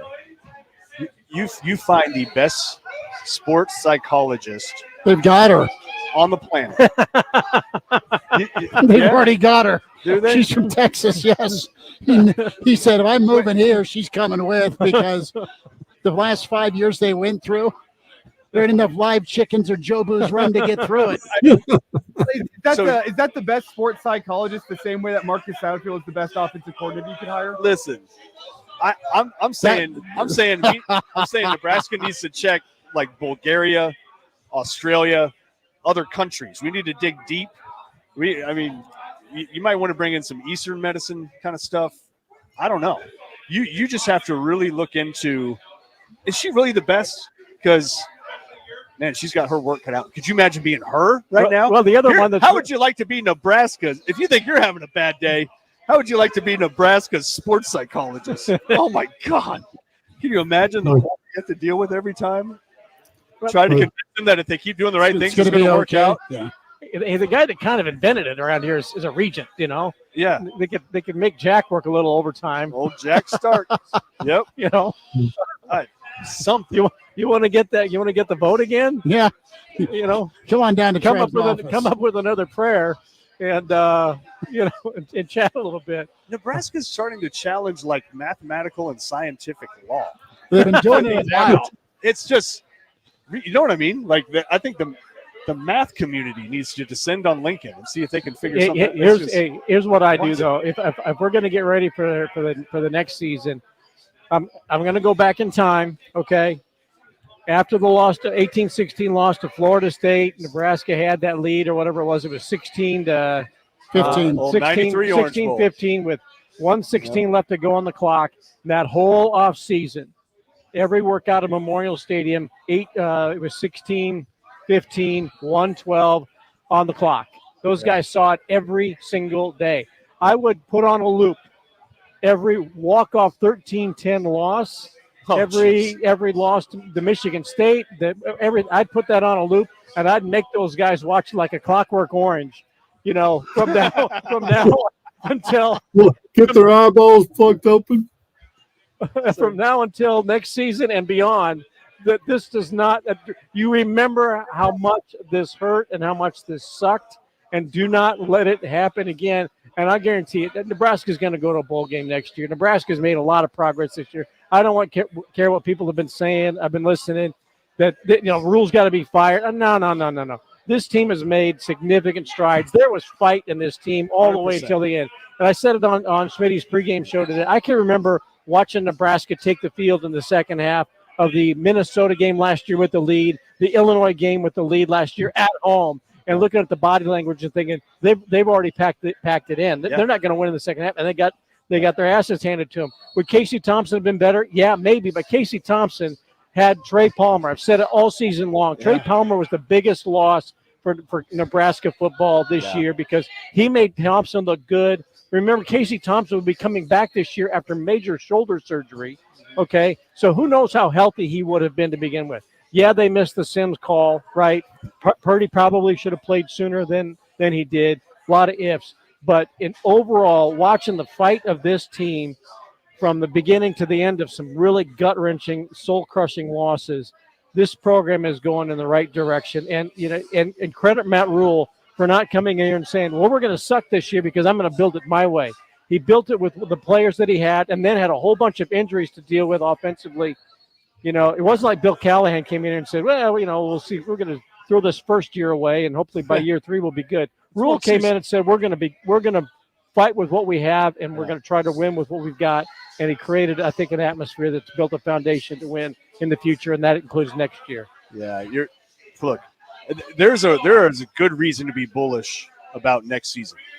Defensively, you're going to bring back quite a bit, and you're probably going to get some portal guys, right? Probably. That's the way of the world now. So you'll get an injection of talent probably somewhere on defense, even though I don't think you need it.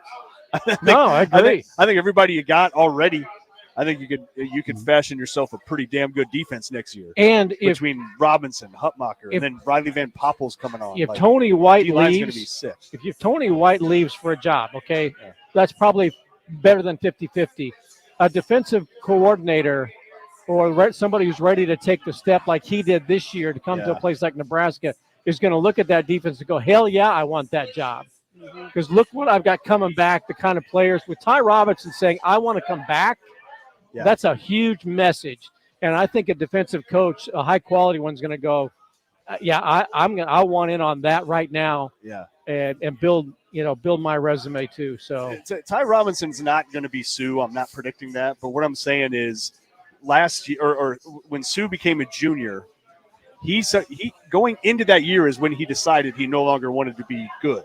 Like, it was an actual decision he made based off of a conversation with Pelini. He trimmed a bunch of body fat, got in great shape.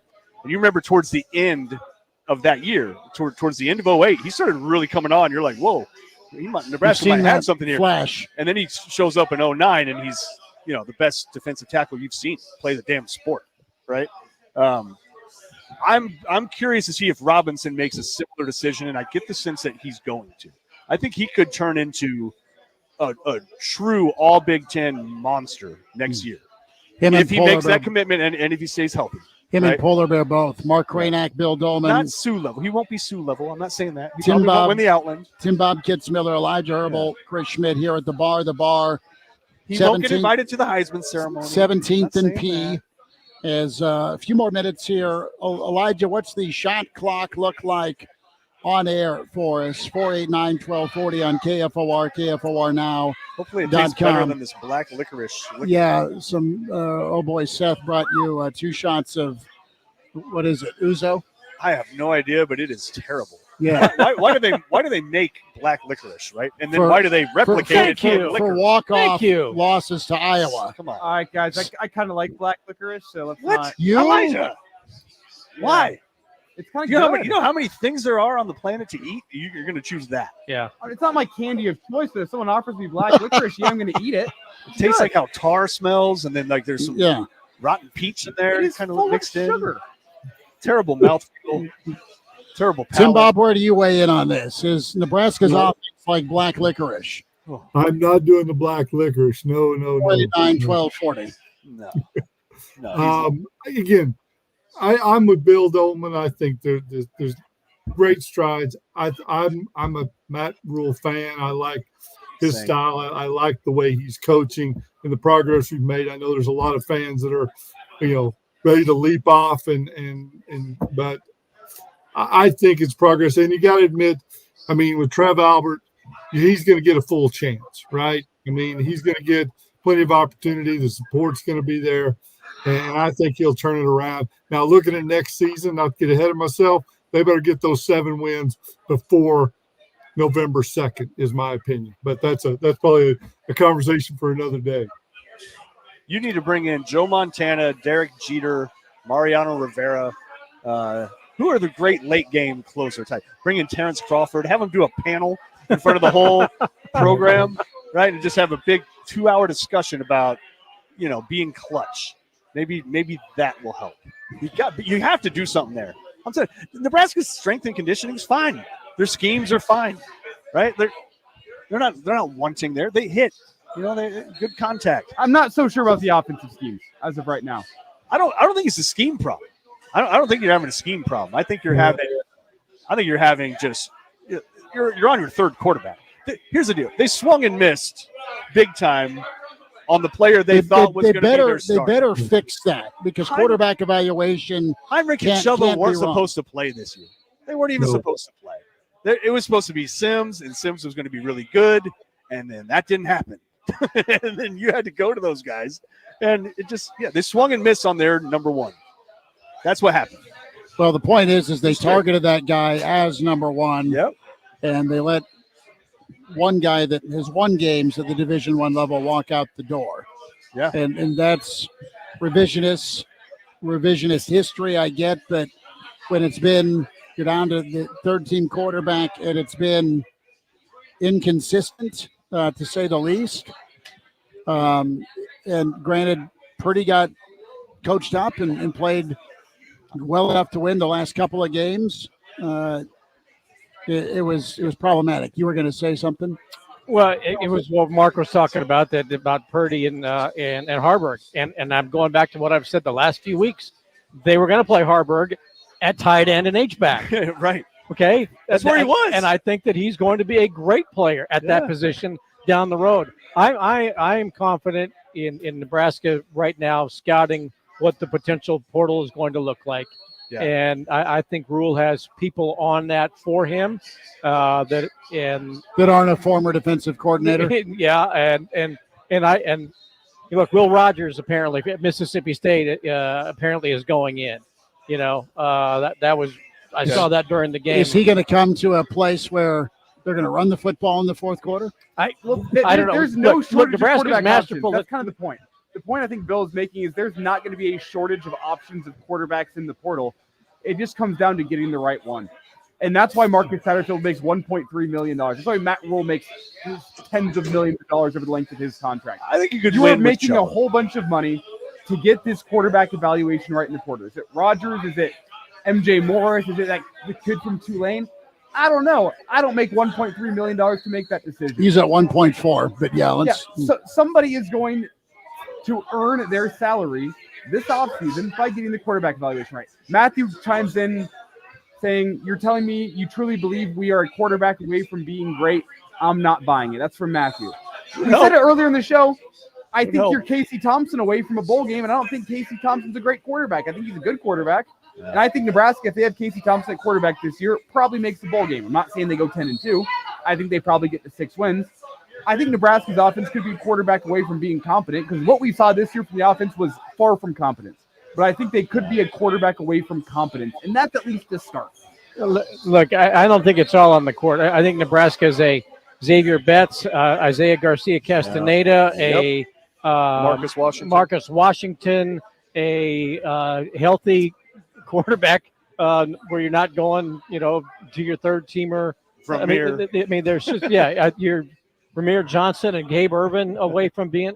Look, the myriad of injuries Nebraska had to overcome. Piper, Corcoran. Oh my gosh, you forget about Piper, and that. Look, I'm not sold on some of the play calling. I think we do a fantastic job of setting up 2nd down and 9 with the run play, but nevertheless, I think Nebraska it had a few less cards in the deck to play because of injuries, and I'm not exactly sure that's a fair evaluation either. And again, I love the Casey Thompson retro, but Trey Palmer made Casey Thompson, a potential all Big Ten type quarterback, and he was coming off a shoulder injury. They just missed on the guy they brought in. Yep, they really did, and it, to the point where I really do think you have to switch him to defense.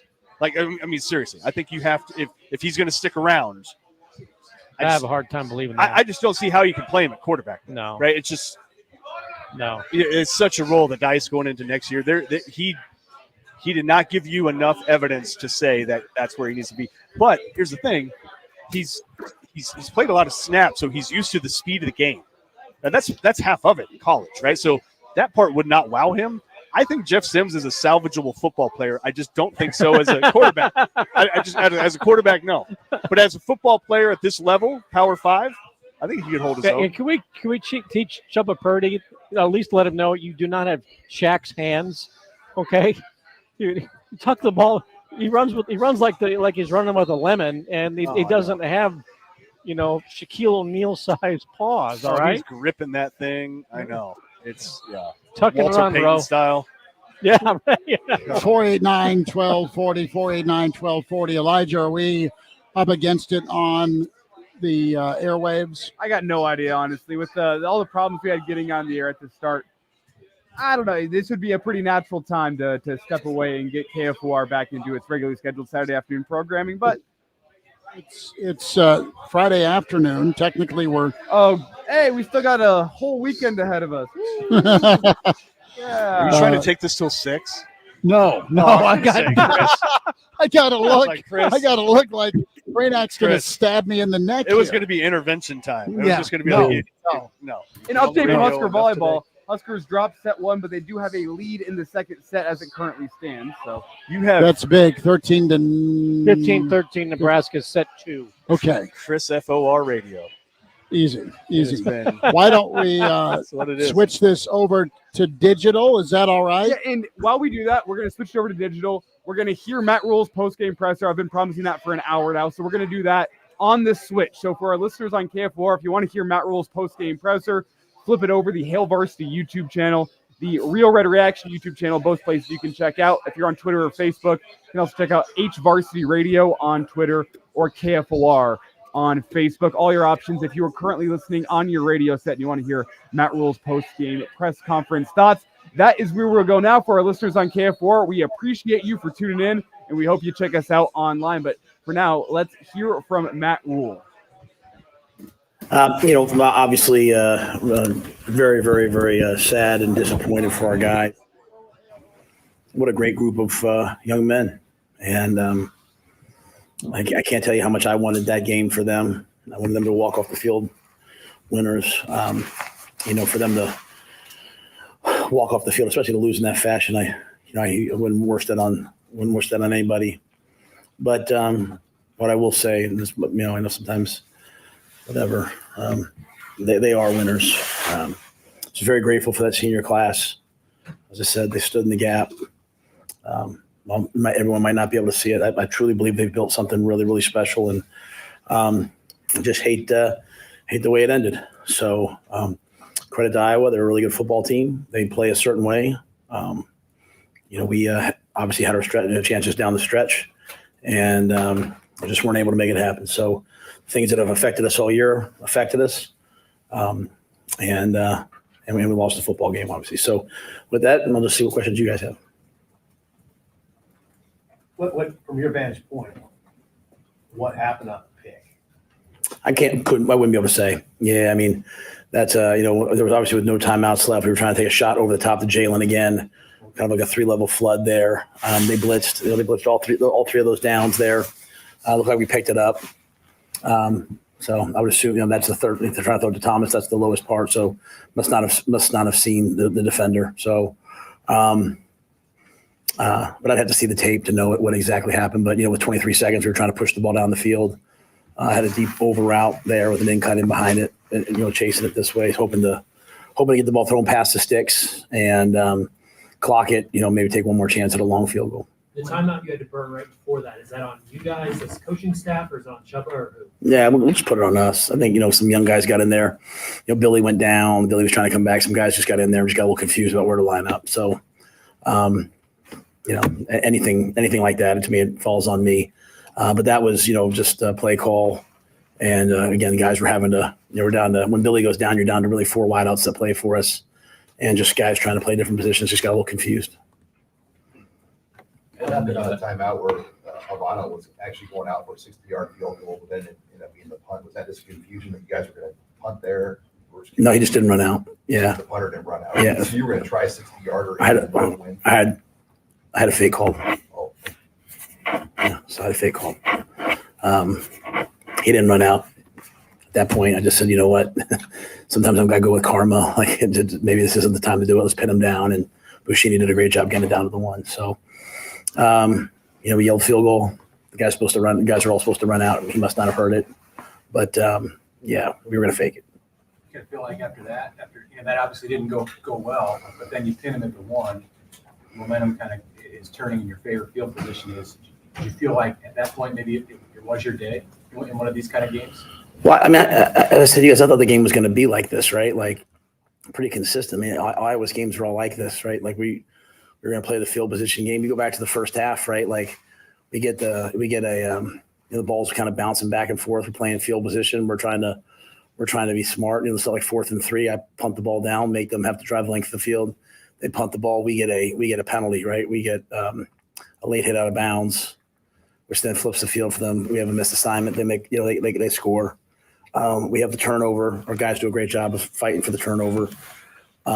So yeah, I mean, I thought they're a really great defense. They're not number 3 scoring defense in the nation for a reason. So they're going to be hard to score against.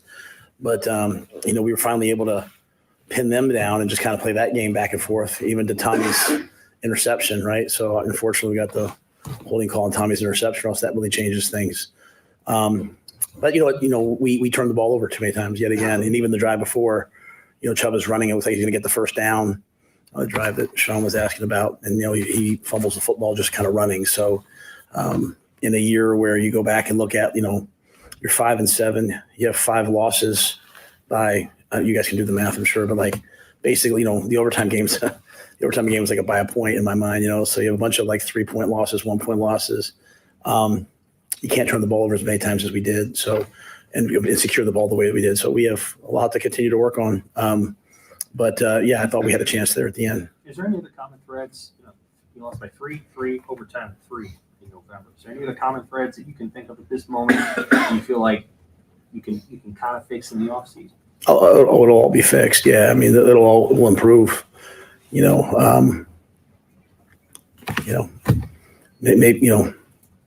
Maybe this is about where we are right now. Whereas sometimes people see it from the outside, like, man, they messed that up, or another short loss. I look at it as like these guys. I mean, how many guys go down and they just continue to put guys in and we just battle, right? Like Newsom goes down in this game. Buford didn't really play in this game. Blaze couldn't go in the game in pregame. We just keep putting, Sua Lefotu's out there like in his red shirt year playing nose. You know what I mean? Like what might to the outside world look like, man, to me looks like unbelievable job by a lot of people to get everything this close and to battle like this. And so it doesn't excuse to the question about the time, having to call a timeout there, your last timeout. I mean, that's ridiculous, right?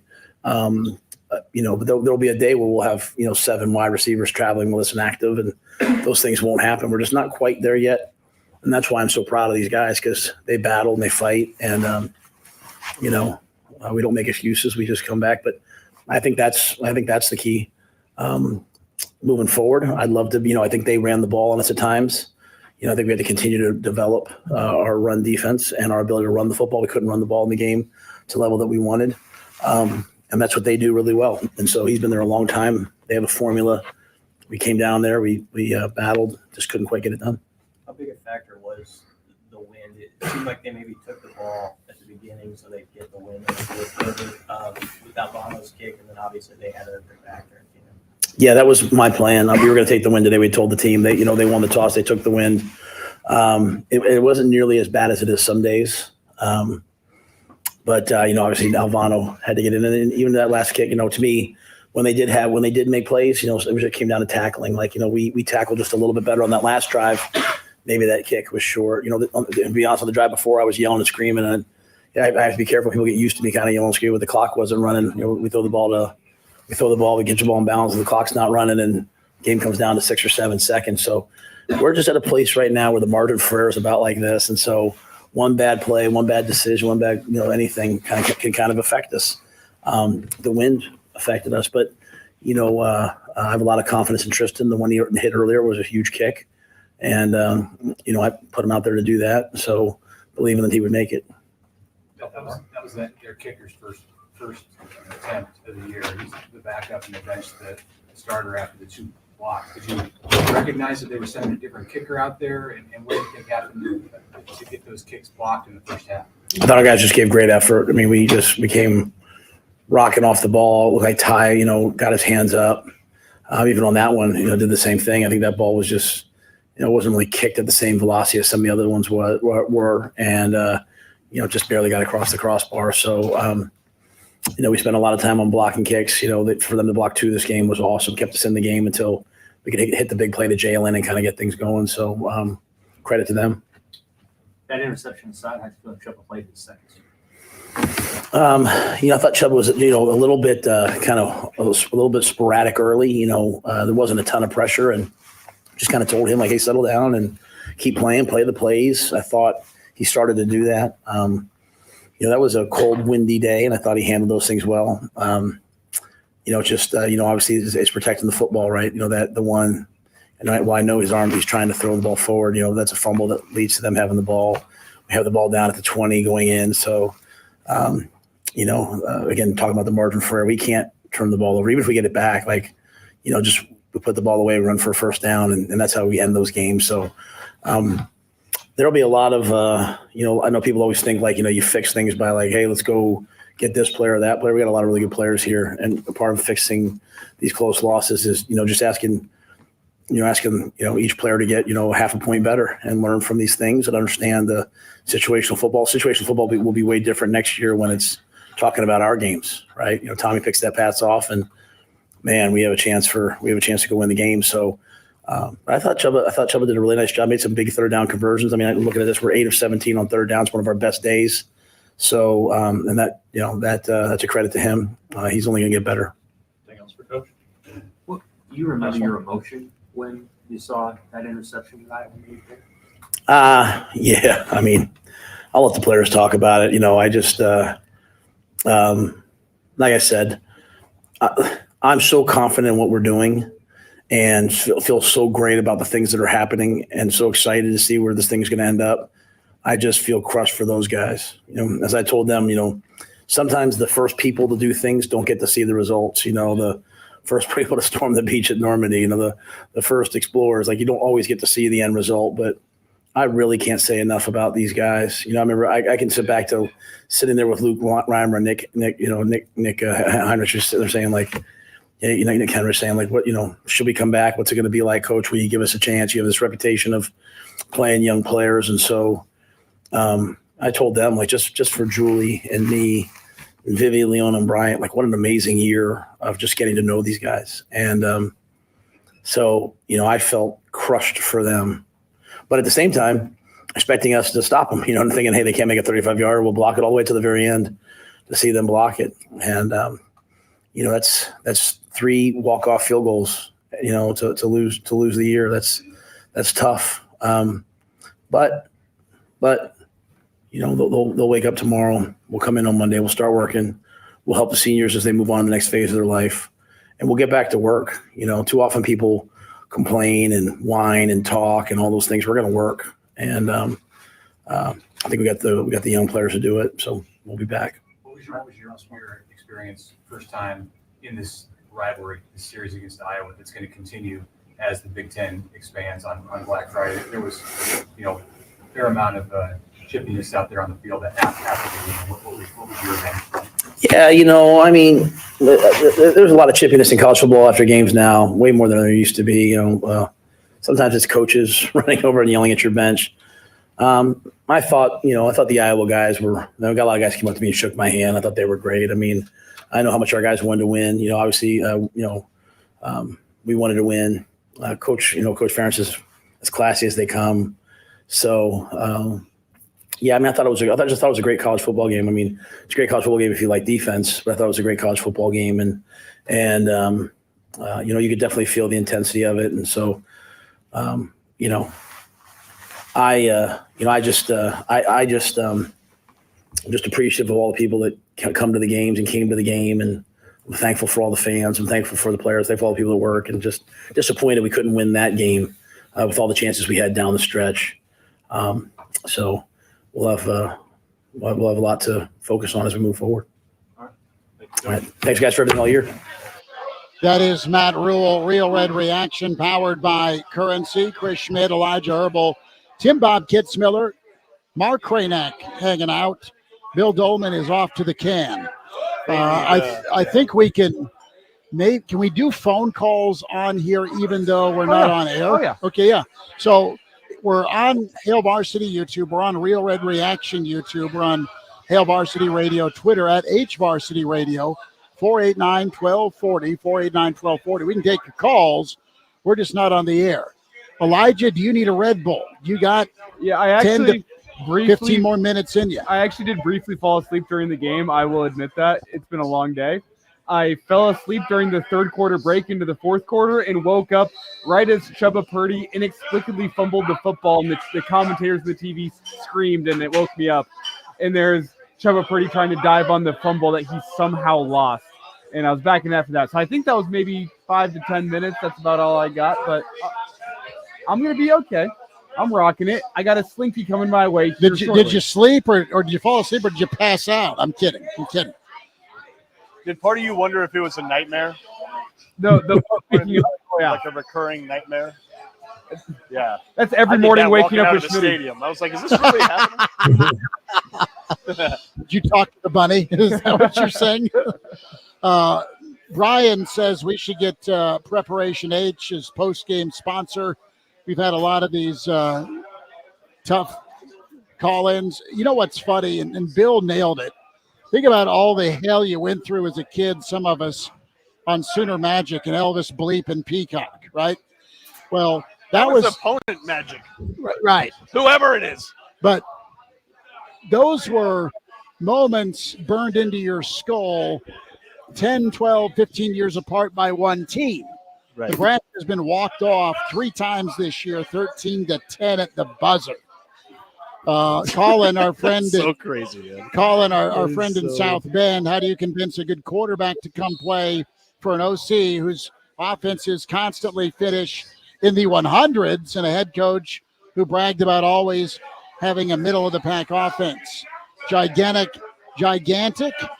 NIL, blackmail. Our friend John emailed Chris at HaleVarsity.com and says, here's what needs to happen in the offseason to become a playoff contender next season. Oh, goodness. No, this is good. 1, extend Rule. Let him know you believe in him. 2, re-extend Alberts. Let him know we really, really believe in him. 3, Nebraskans should tithe 10% of their pre-tax earnings and send that money to Matty D at 1890 and let him do his thing with the portal. Nobody loves our program more than Matty D. 4, announce a new facilities project. Nobody. In addition to the new locker room. Is he capable of love? We don't know. And stadium renovation. We need to show our recruits we're invested in our football program.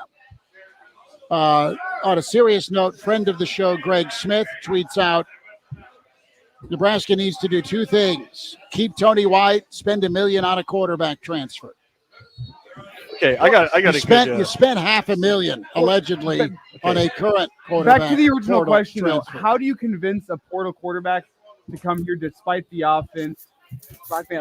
It's always come down to recruiting. Show him the portal's defense. The same way. It's always come down to relationships. That's what recruiting in portal always comes down to. Of course. Matt Rule and his staff are great at building relationships. They've showed that in recruiting. The problem is you took a chance on a guy last year. Is that what's going to take this year? Are you going to be building a relationship with a guy that you're going to be taking a chance on? The NIL helps. The defense helps. Kevin chimes in. He asked about the extension. I think most of those comments he made there were tongue-in-cheek, Kevin. The comments he made there in the email. But what I will say is that it has always come down to relationships. You have to find the evaluation, and you have to go outwork everybody else in the country in terms of building a relationship with the quarterback. It's how Kiffin does it at Ole Miss. Don't fool yourself thinking Ole Miss has this giant NIL fund, and that's why they get. They've got several casinos. Yeah. They have some money. Don't get me wrong, but Ole Miss, in terms of the money that they bring into their athletic department, is near the bottom of the SEC. You wouldn't know that. Go look up the donor amount that Ole Miss gets in. It's not as much as you'd expect. Kiffin builds great relationships with NIL quarterbacks, and that's why they go to Ole Miss. That's what it's going to come down to. Rule and Satterfield. Which quarterback can you go connect with in the portal and build a good relationship with, and do you get your evaluation right before you pick that quarterback? Well, it's just go find more kids from the Show Me State. Go to Missouri because they're having a kick butt season at 10-2 this year. Yeah. But it's not year one for Drinkwitz. No, he's been building that. He was going to get canned. Good God, Clemson should never have kicked Dabo Sweeney after that first season when they went 6-6 or whatever. And what were they doing hiring that guy? Or you can go on down the list of, we got to get rid of this guy after the first year. You give them some time to build, and you never know what success could come. And yes, things may not go well, right? But geez, after 1 year, there's been so much progress I think made culturally for Nebraska that the foundation's in place. And look, Rule has connections. You know, I mean, there's connections in the NFL with scouts who scout kids in high school just like they do the colleges. I mean, they're tracking those guys from high school to college. Pro scouts know who the backups are in college right now and how they're grading out and what their pro potential is. Those people all talk, right? It's not just Matt Rule sitting in his office right now talking to Marcus Satterfield going, well, who do you think is out there? There is a web of people who are out there scouring. Does somebody got an internet? Look it up. Yeah. No, you're right, Bill. They have to. You have to get that position right. Like current state on the roster, from what we've all seen, wouldn't you agree Chuba's the best option? Sure. Currently on the roster. Period. He's it. Right? He is your option. Yeah, he's your option on the roster. I think you can win with him. I don't know that you could win big, right? I don't know that you could win conference titles or things like that with Chuba. So that is absolutely the position you have to get right, and that seems like a position that is like it's about the money. It's about the NIL. Like people need to put together a hell of a package and go find the right guy at quarterback. Find the right guy who can handle the pressure of the moment. That's somebody with a demonstrated track record of that, right? Demonstrated. Because Nebraska doesn't have that guy. They haven't had that guy. And look, not everybody can be throwing around, whatever kind of money. Remember 2 years ago when Ryan Day said it's going to take $2 million to get a great quarterback. He was lamenting of the state of college football. It's going to take us $2 million to get a quality quarterback, which meant we have $2 million to give you. Well, nobody has that. They don't have people. Not everybody has Oregon money, right? Nebraska is somewhere, in the top 20 or top 30 of money that's probably available to bring in a quality player. Well, if you get a top 30 or so quarterback, top 50 quarterback, you can win. Get a guy who can make reads beyond his first read, hold on to the football, and can pass first, but is mobile enough to do some damage with his legs. Elijah, were you working the phones there? Yeah, Patricia was calling us there to let us know that if anyone is trying to get from the on-ramp of Waverly onto I-80, it is closed. So if that was your route back home, Waverly to I-80, find a new route. Great. Patricia, thank you for checking in and be our copter in the air. 489-1240. We're streaming Hail Varsity YouTube and Real Red Reaction YouTube channel. Do we have 10 minutes left in us, fellas? Well, we could talk about Nebraska volleyball dropping the second set to Wisconsin, down 0-2. So, John Cook, hot seat, time to go. Yeah, John Cook, he's out here. Well, in Palo Alto with the soccer Walker, I mean, we're all ready to get rid of coaches just because there's a loss or two or six or seven. By the way, there was a little stretch there when I thought John Walker was in trouble. Like they had some really bad years. He might be the national coach of the year if they get to the cup. Right, and you stick with them, and look, it's paying off. It's absolutely paying off. Bill Dolman is to the point where he is drinking something other than Guinness. I'm still a Nebraskan, okay? Yeah. So, the Busch Light, not Bud Light, Busch Light, yes. I can still do that. This is yours, by the way. I already had one. I'm good. I'm on a diet. Bill? No chance. No. Tim Bob, you want to come down here for a shot? Elijah?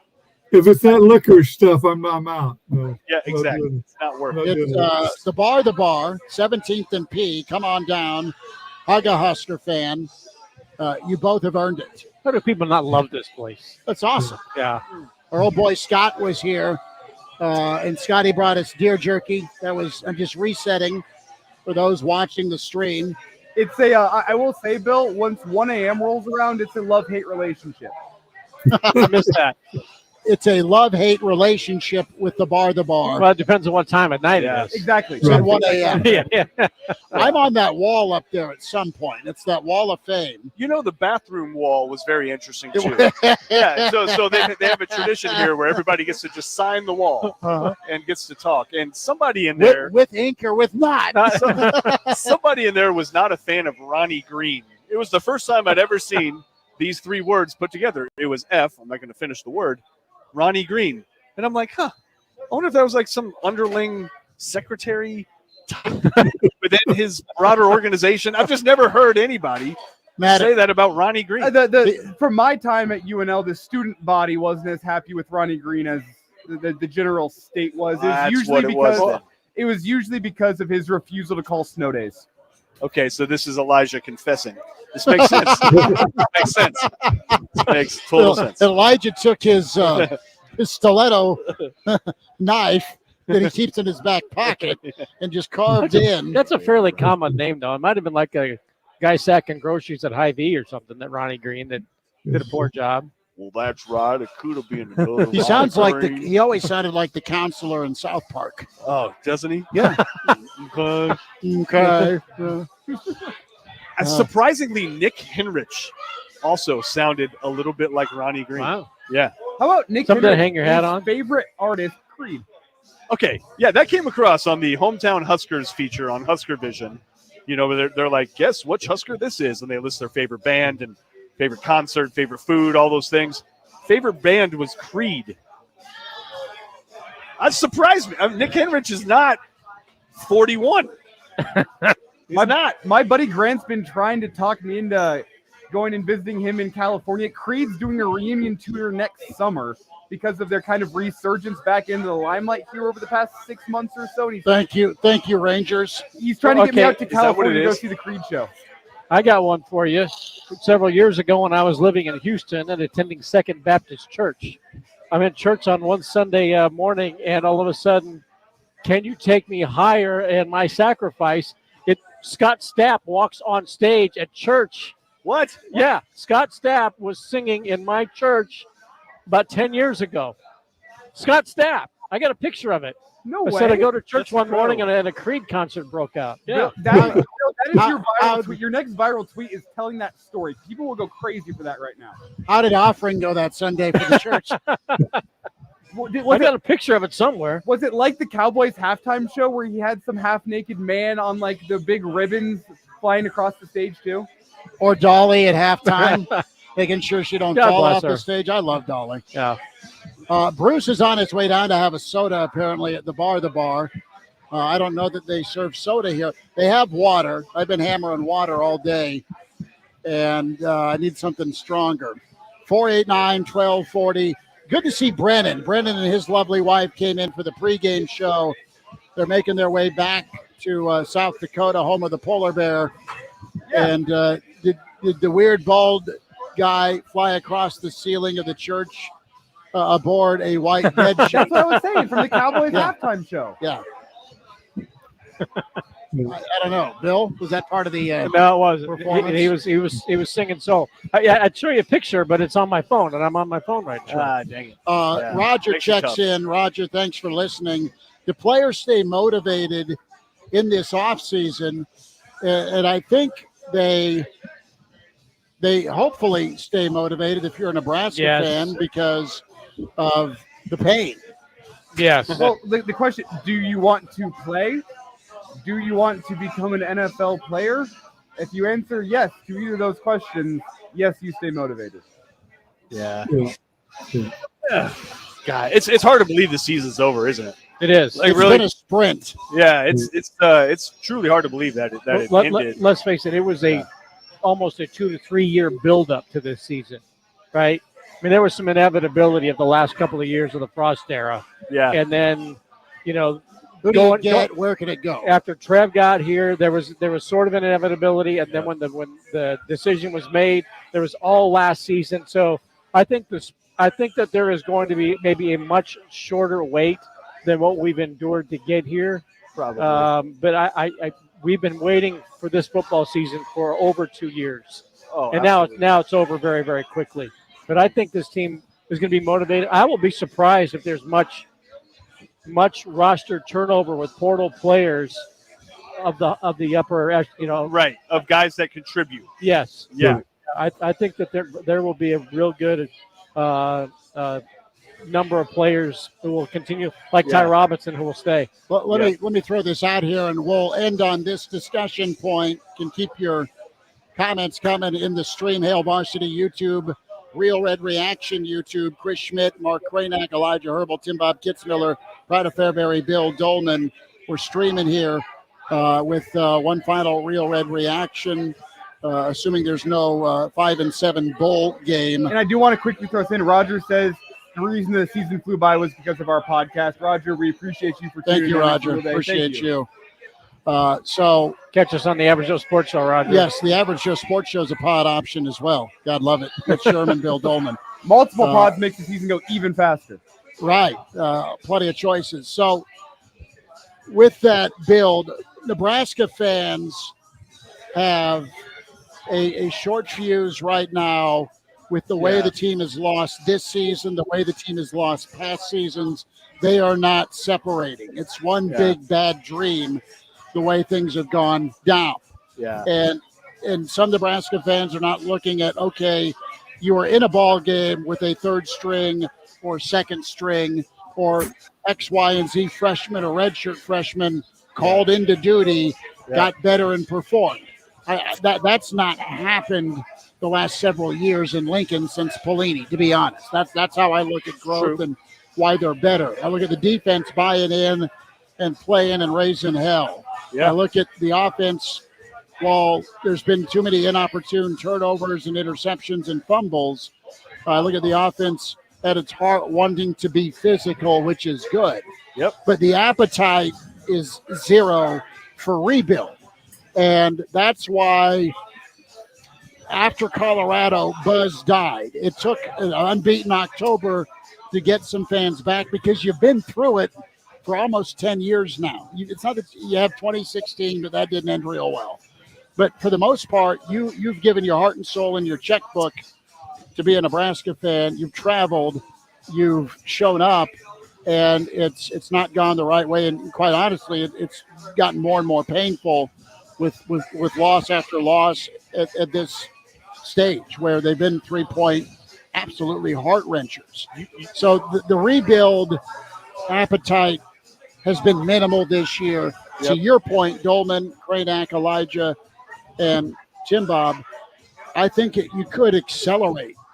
I think what Rule said in his post-game about, look, you're not seeing it the way he's seeing it with the potential, and he's excited. It's not that he's happy about how things went this year, but I think he's excited because he's been through this. And I think if you'd ask him and sit him down with a cocktail, he'd probably tell you they're ahead of schedule. And to even be in position at 5 and 7, 6 and 6, or say you get some breaks and you're at 7 and 5 or better with that turnover margin cut in half, I think that you're going to look at it and go, damn, it could have been a lot worse based on how imperfect you were and the margin of error being as thin as it is to be in position. They got to get clutch. They got to be better in these fourth quarter moments. They've got to be better at executing. They got to be better at remembering who their personnel is. You got to be more committed or more able to run the football in the fourth quarter versus throw it. So the appetite right now is what is the reality and why there's so much negativity right now. It's not another loss to Iowa at the buzzer. It's another loss this season, and it's another consecutive loss. It's an 0 for November. It's clock management. It's 2-minute drill situation. I mean, it's a nightmare where you thought this guy was going to come in, be the savior, clap his hands, and immediately flip you. He's flipped you. It's just not as far down the road as you'd like. And it's a different perspective with coach versus fan. Now, next year, aren't there like the first 5 games at home? They next are. Year. The key one next season. I know exactly. Colorado. Yep. Exactly. Nebraska beats Colorado at home. That place will be buzzing. It changes the conversation in this town. Right. And that's Like- early. It's like the second game of the year, so they've got a game under the belt at home. You beat Colorado at home, and people will be flying high. and Nebraska will be on a great trajectory no matter what happens in Big Ten Conference play. You win 8 games next year, people will be happy with 7 wins even. I think people would be pretty satisfied. But you beat Colorado early in the season. The tone is set for 2024. If it's a night game, that has 2014 Miami atmosphere written all over. Yeah. A lot of blood in the water. Right? Yeah. I'm talking Fox will be here. 2014 Miami, 2016 Oregon, right? Yeah. 92 Colorado. Like, And I don't think those times. that Nebraska team, 09 Oklahoma. The Nebraska team this year did not have the same belief that it could win that it did like today. You know, that the Nebraska, I believe, felt that it could win the last few games. It just didn't get it done. I'm not convinced that they believed it in Boulder earlier this year. There's something about that defense establishing itself that whoever Colorado's quarterback is, they better bring in like the 90s Cowboys offensive lines if they're going to protect the Shooter Sanders. Because if they don't have a good offensive line next year, that defense has a complete different personality right now than it did at that game. They know how good they can be. They feasted. Damn, they got Shador down 8 times. And you're going to have Robinson. You're going to have Robinson and Hetmaker back. Princewell was amazing. Butler was amazing this year. Van Poppel's going to be a great defensive. Lenhart. Lenhart. I mean, the amount of defensive players next year that they could have. Yeah. Linebacker. Right. Singleton should be back. They're going to be so confident at the beginning of next year. That didn't materialize until midway through this season. Well, you're set at defense. You got to flip it around on offense and get a quarterback, keep Chuba, and get more development on the offensive line. Find some more running backs or get some guys back that are healthy. Add to your receiving core with some guys that want to get a 6th year on top of keep developing those true freshmen. I mean, Jalen Boyd, the way he finished the year, pretty big. To have major moments with Malachi Coleman, pretty big. And let's see if Fedoni keep going and get a quarterback that is comfortable with being able to scan the field and make some throws. But stay committed to the physicality, Tim Bob. Stay committed to the run game. Tim Bob, some final thoughts as we close shop. You know, and probably a bad time to bring this, but as progress, will the Husker fan base be happy with being Indiana, Purdue, Iowa at 10-2 with a mediocre offense? Will Nebraska fans understand that that's where college football is today? That level 8-9 wins, a bowl game, contending for a national championship, it just seems a long way off right now to me in terms of how college football is realigned and everything. So, I mean, Nebraska's expectations as a fan base, will it be satisfied with a good team that goes to a bowl game at 8 wins? That's the big question down the line. I think Matt Rule will turn around, but that's the question as we move forward. Will they accept that Iowa, winning record as much as we look across the river and say, well, Iowa, will they accept? Because that's Matt Rule's vision in my mind. Big Ten football position, play great defense, mediocre offense. It doesn't cost you special teams. That's what you saw from Iowa is what Nebraska's future looks like. Will the fan base accept that? Elijah, final thought. Thanks for your work today, brother. Final thought on the basketball season. That's exciting. But to use the basketball team as an example, if you would have judged Fred Hoiberg after year 1, you would have never thought he would have a start to the season like he's had this year. If you would have judged Fred Hoiberg after year 2, you'd have never thought he was ever going to turn around at this place. He's got some things figured out. It took him some time. He had to get his guys in there, had to find a right plan of attack for the portal, had to build some momentum, had to get it right with one guy, Keisei Tominaga. How has that guy turned this program around by getting that one guy right? You can go sell it to other guys. Maybe it takes one guy, one quarterback from Matt Rule. Maybe it takes 3 recruiting classes to get things right around here. You can't judge a guy after year 1. There is still confidence. You know what? Fred Hoiberg did some restructuring to his assistant coaching staff, went more defensive with it. He learned from the Big Ten. Maybe that's what it's going to take for Matt Rule to make progress around here. Hard to judge a guy after year 1, but why there is reason for positivity moving forward, you've heard so many coaches say it. There is the biggest jump that you will make in your college career is between your freshman year and your sophomore year. There's plenty of freshmen that made an impact on this roster, from the wide receiver room with Lloyd and Coleman to your offensive line room, Dustin Evans-Jenkins. I know he's a red shirt, but you had guys that were freshmen on the 2 deep by the end of the year. They're expected to make a jump next year. Prince Will, Cam Linhart, Ethan Nation. There was freshmen that Matt Rule found by trusting his evaluation that got on the field and looked like they're going to be guys. They're going to take a step forward this offseason. They're going to be contributors next year. More freshmen coming in. If there's anything I saw this year, I trust Matt Rule's eye, recruiting, finding talent in the rough. That's what Nebraska needs right now, because you're not going to compete with the Georgias and the Ohio States right now. Matt Rule has done well finding diamonds in the rough. He's developed those guys.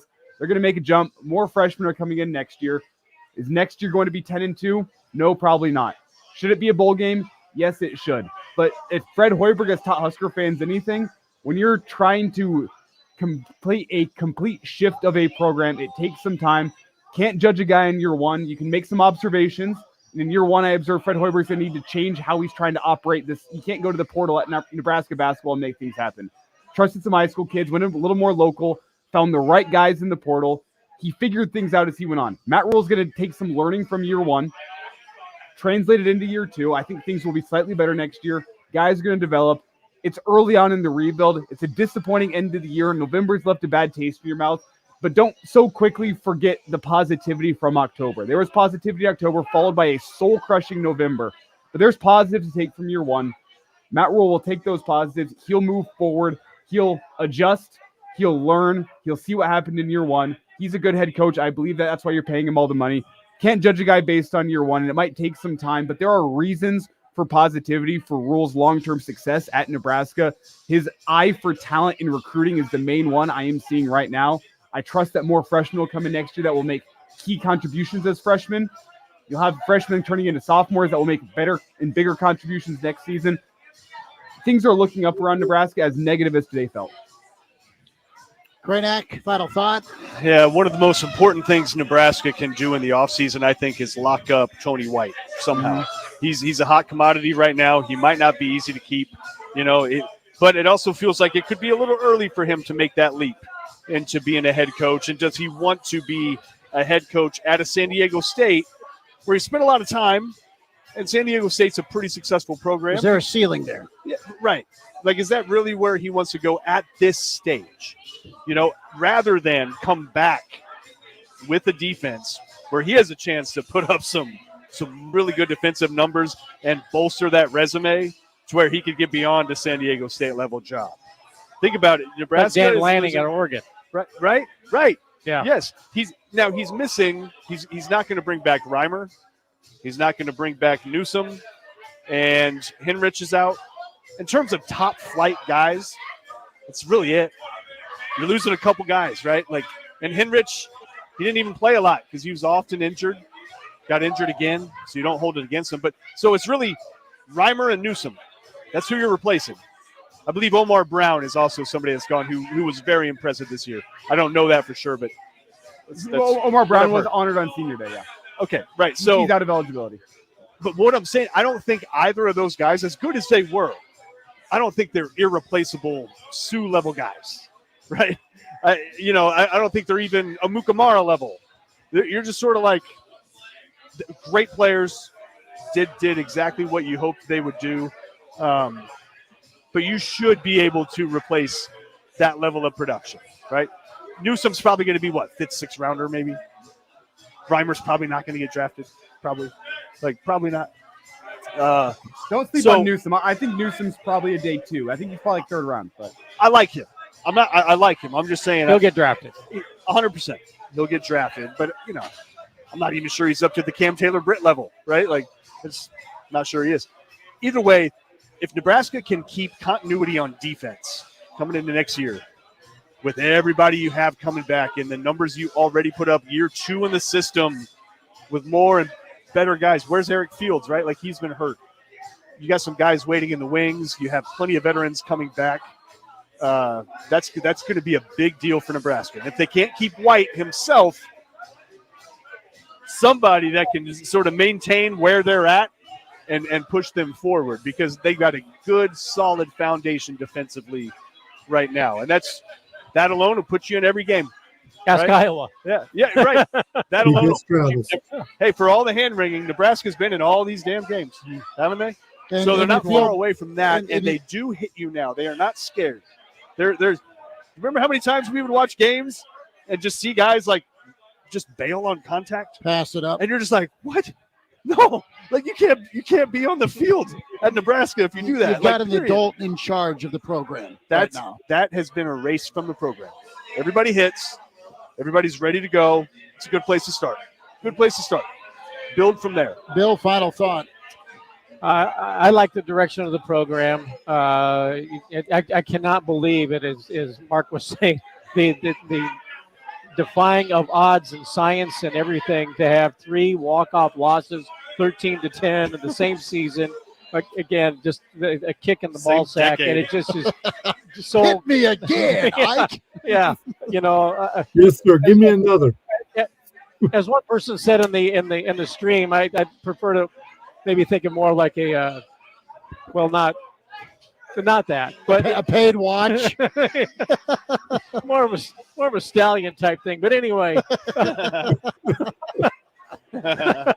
so look, I like the direction. I think that I think Matt Rule is not just blowing smoke, that he sees things. I think anybody who's watching the program, I'm not on the inside like I was 25 years ago, but I think when you can see that they fashioned this team with what they had and not what they wanted to do. And that's to their credit. I think Bill Callahan came in and said, what the hell? I'm going to do what I want to do. And just, live with the results, people. I think this was okay. This is what we have. Then they had to adjust to all the injuries. I think there's a culture change. I think the Ty Robinson thing is a huge statement. Is a huge statement, right? And Tony White. I think that's like you're saying, Mark. That's like a Dan Lanning thing. Nobody knew Dan Lanning other than he's a top flight assistant coach for the last couple of years under Georgia. He gets his opportunity at Oregon, not at Portland State, right? Right. And I think the same thing for Tony White. You have reestablished what I think people would recognize the black shirts. For the last few years, there's been this lip service, and they give them these really nice jerseys and these ceremonies. I think this year it was kind of like, here's the mesh black jersey that you're the starter, back the way it was in the old days. Right. I think that people recognize that the black shirts under Tony White are back. And if he leaves, I think that those guys understand how they're supposed to play. Yeah. The portal is going to be critical. I do know that there are people who are scouting for Matt Rule to find the right fit. And I think that they're going to get all over.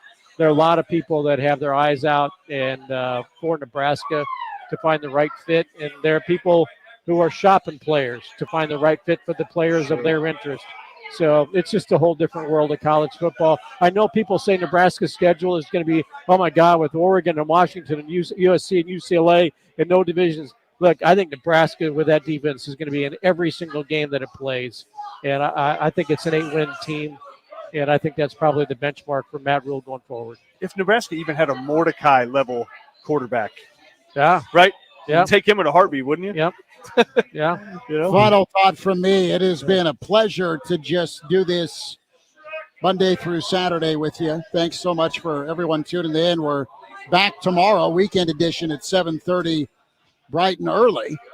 Or are you thinking 7:45? Nebraska's about to get swept, by the way, in volleyball. Yeah, pour another. Down 23-15 in set 3. Saw that coming. Not too surprised. I want to thank our friends here at the Bar, and Lazares and Sauter Heyman and Currency for sponsoring us. And we need to thank you, Chris Schmidt, the voice of Lincoln. Yep. For having a great group of friends to come and hang out with and talk football with, and fans who come around and say hello. It's just what radio should be, and you have mastered it, and you are the voice of Lincoln. I got great friends. Love you all. Love you all. We'll be back tomorrow morning on the stream, Hail Varsity YouTube channel and Hail Varsity Radio Twitter feed. Real Red Reaction is where you can also download this and tell a friend about it. Facebook and Twitter also with KFOR. Tim, Bob, appreciate you. Thanks so much for chiming in. We'll get ready for basketball season. Big hug and say thank you, Seth, and the Bar for having us. Love you. Appreciate it. Elijah, be good. Get down here. We'll buy you a Slinky. Tim Bob, you're invited. Kranak, be good. Stick Godspeed. around. Let's do it. Billy D, appreciate brother. you. You're awesome. We'll be back tomorrow morning, weekend edition, Hail Varsity. Talk to you then. Thanks.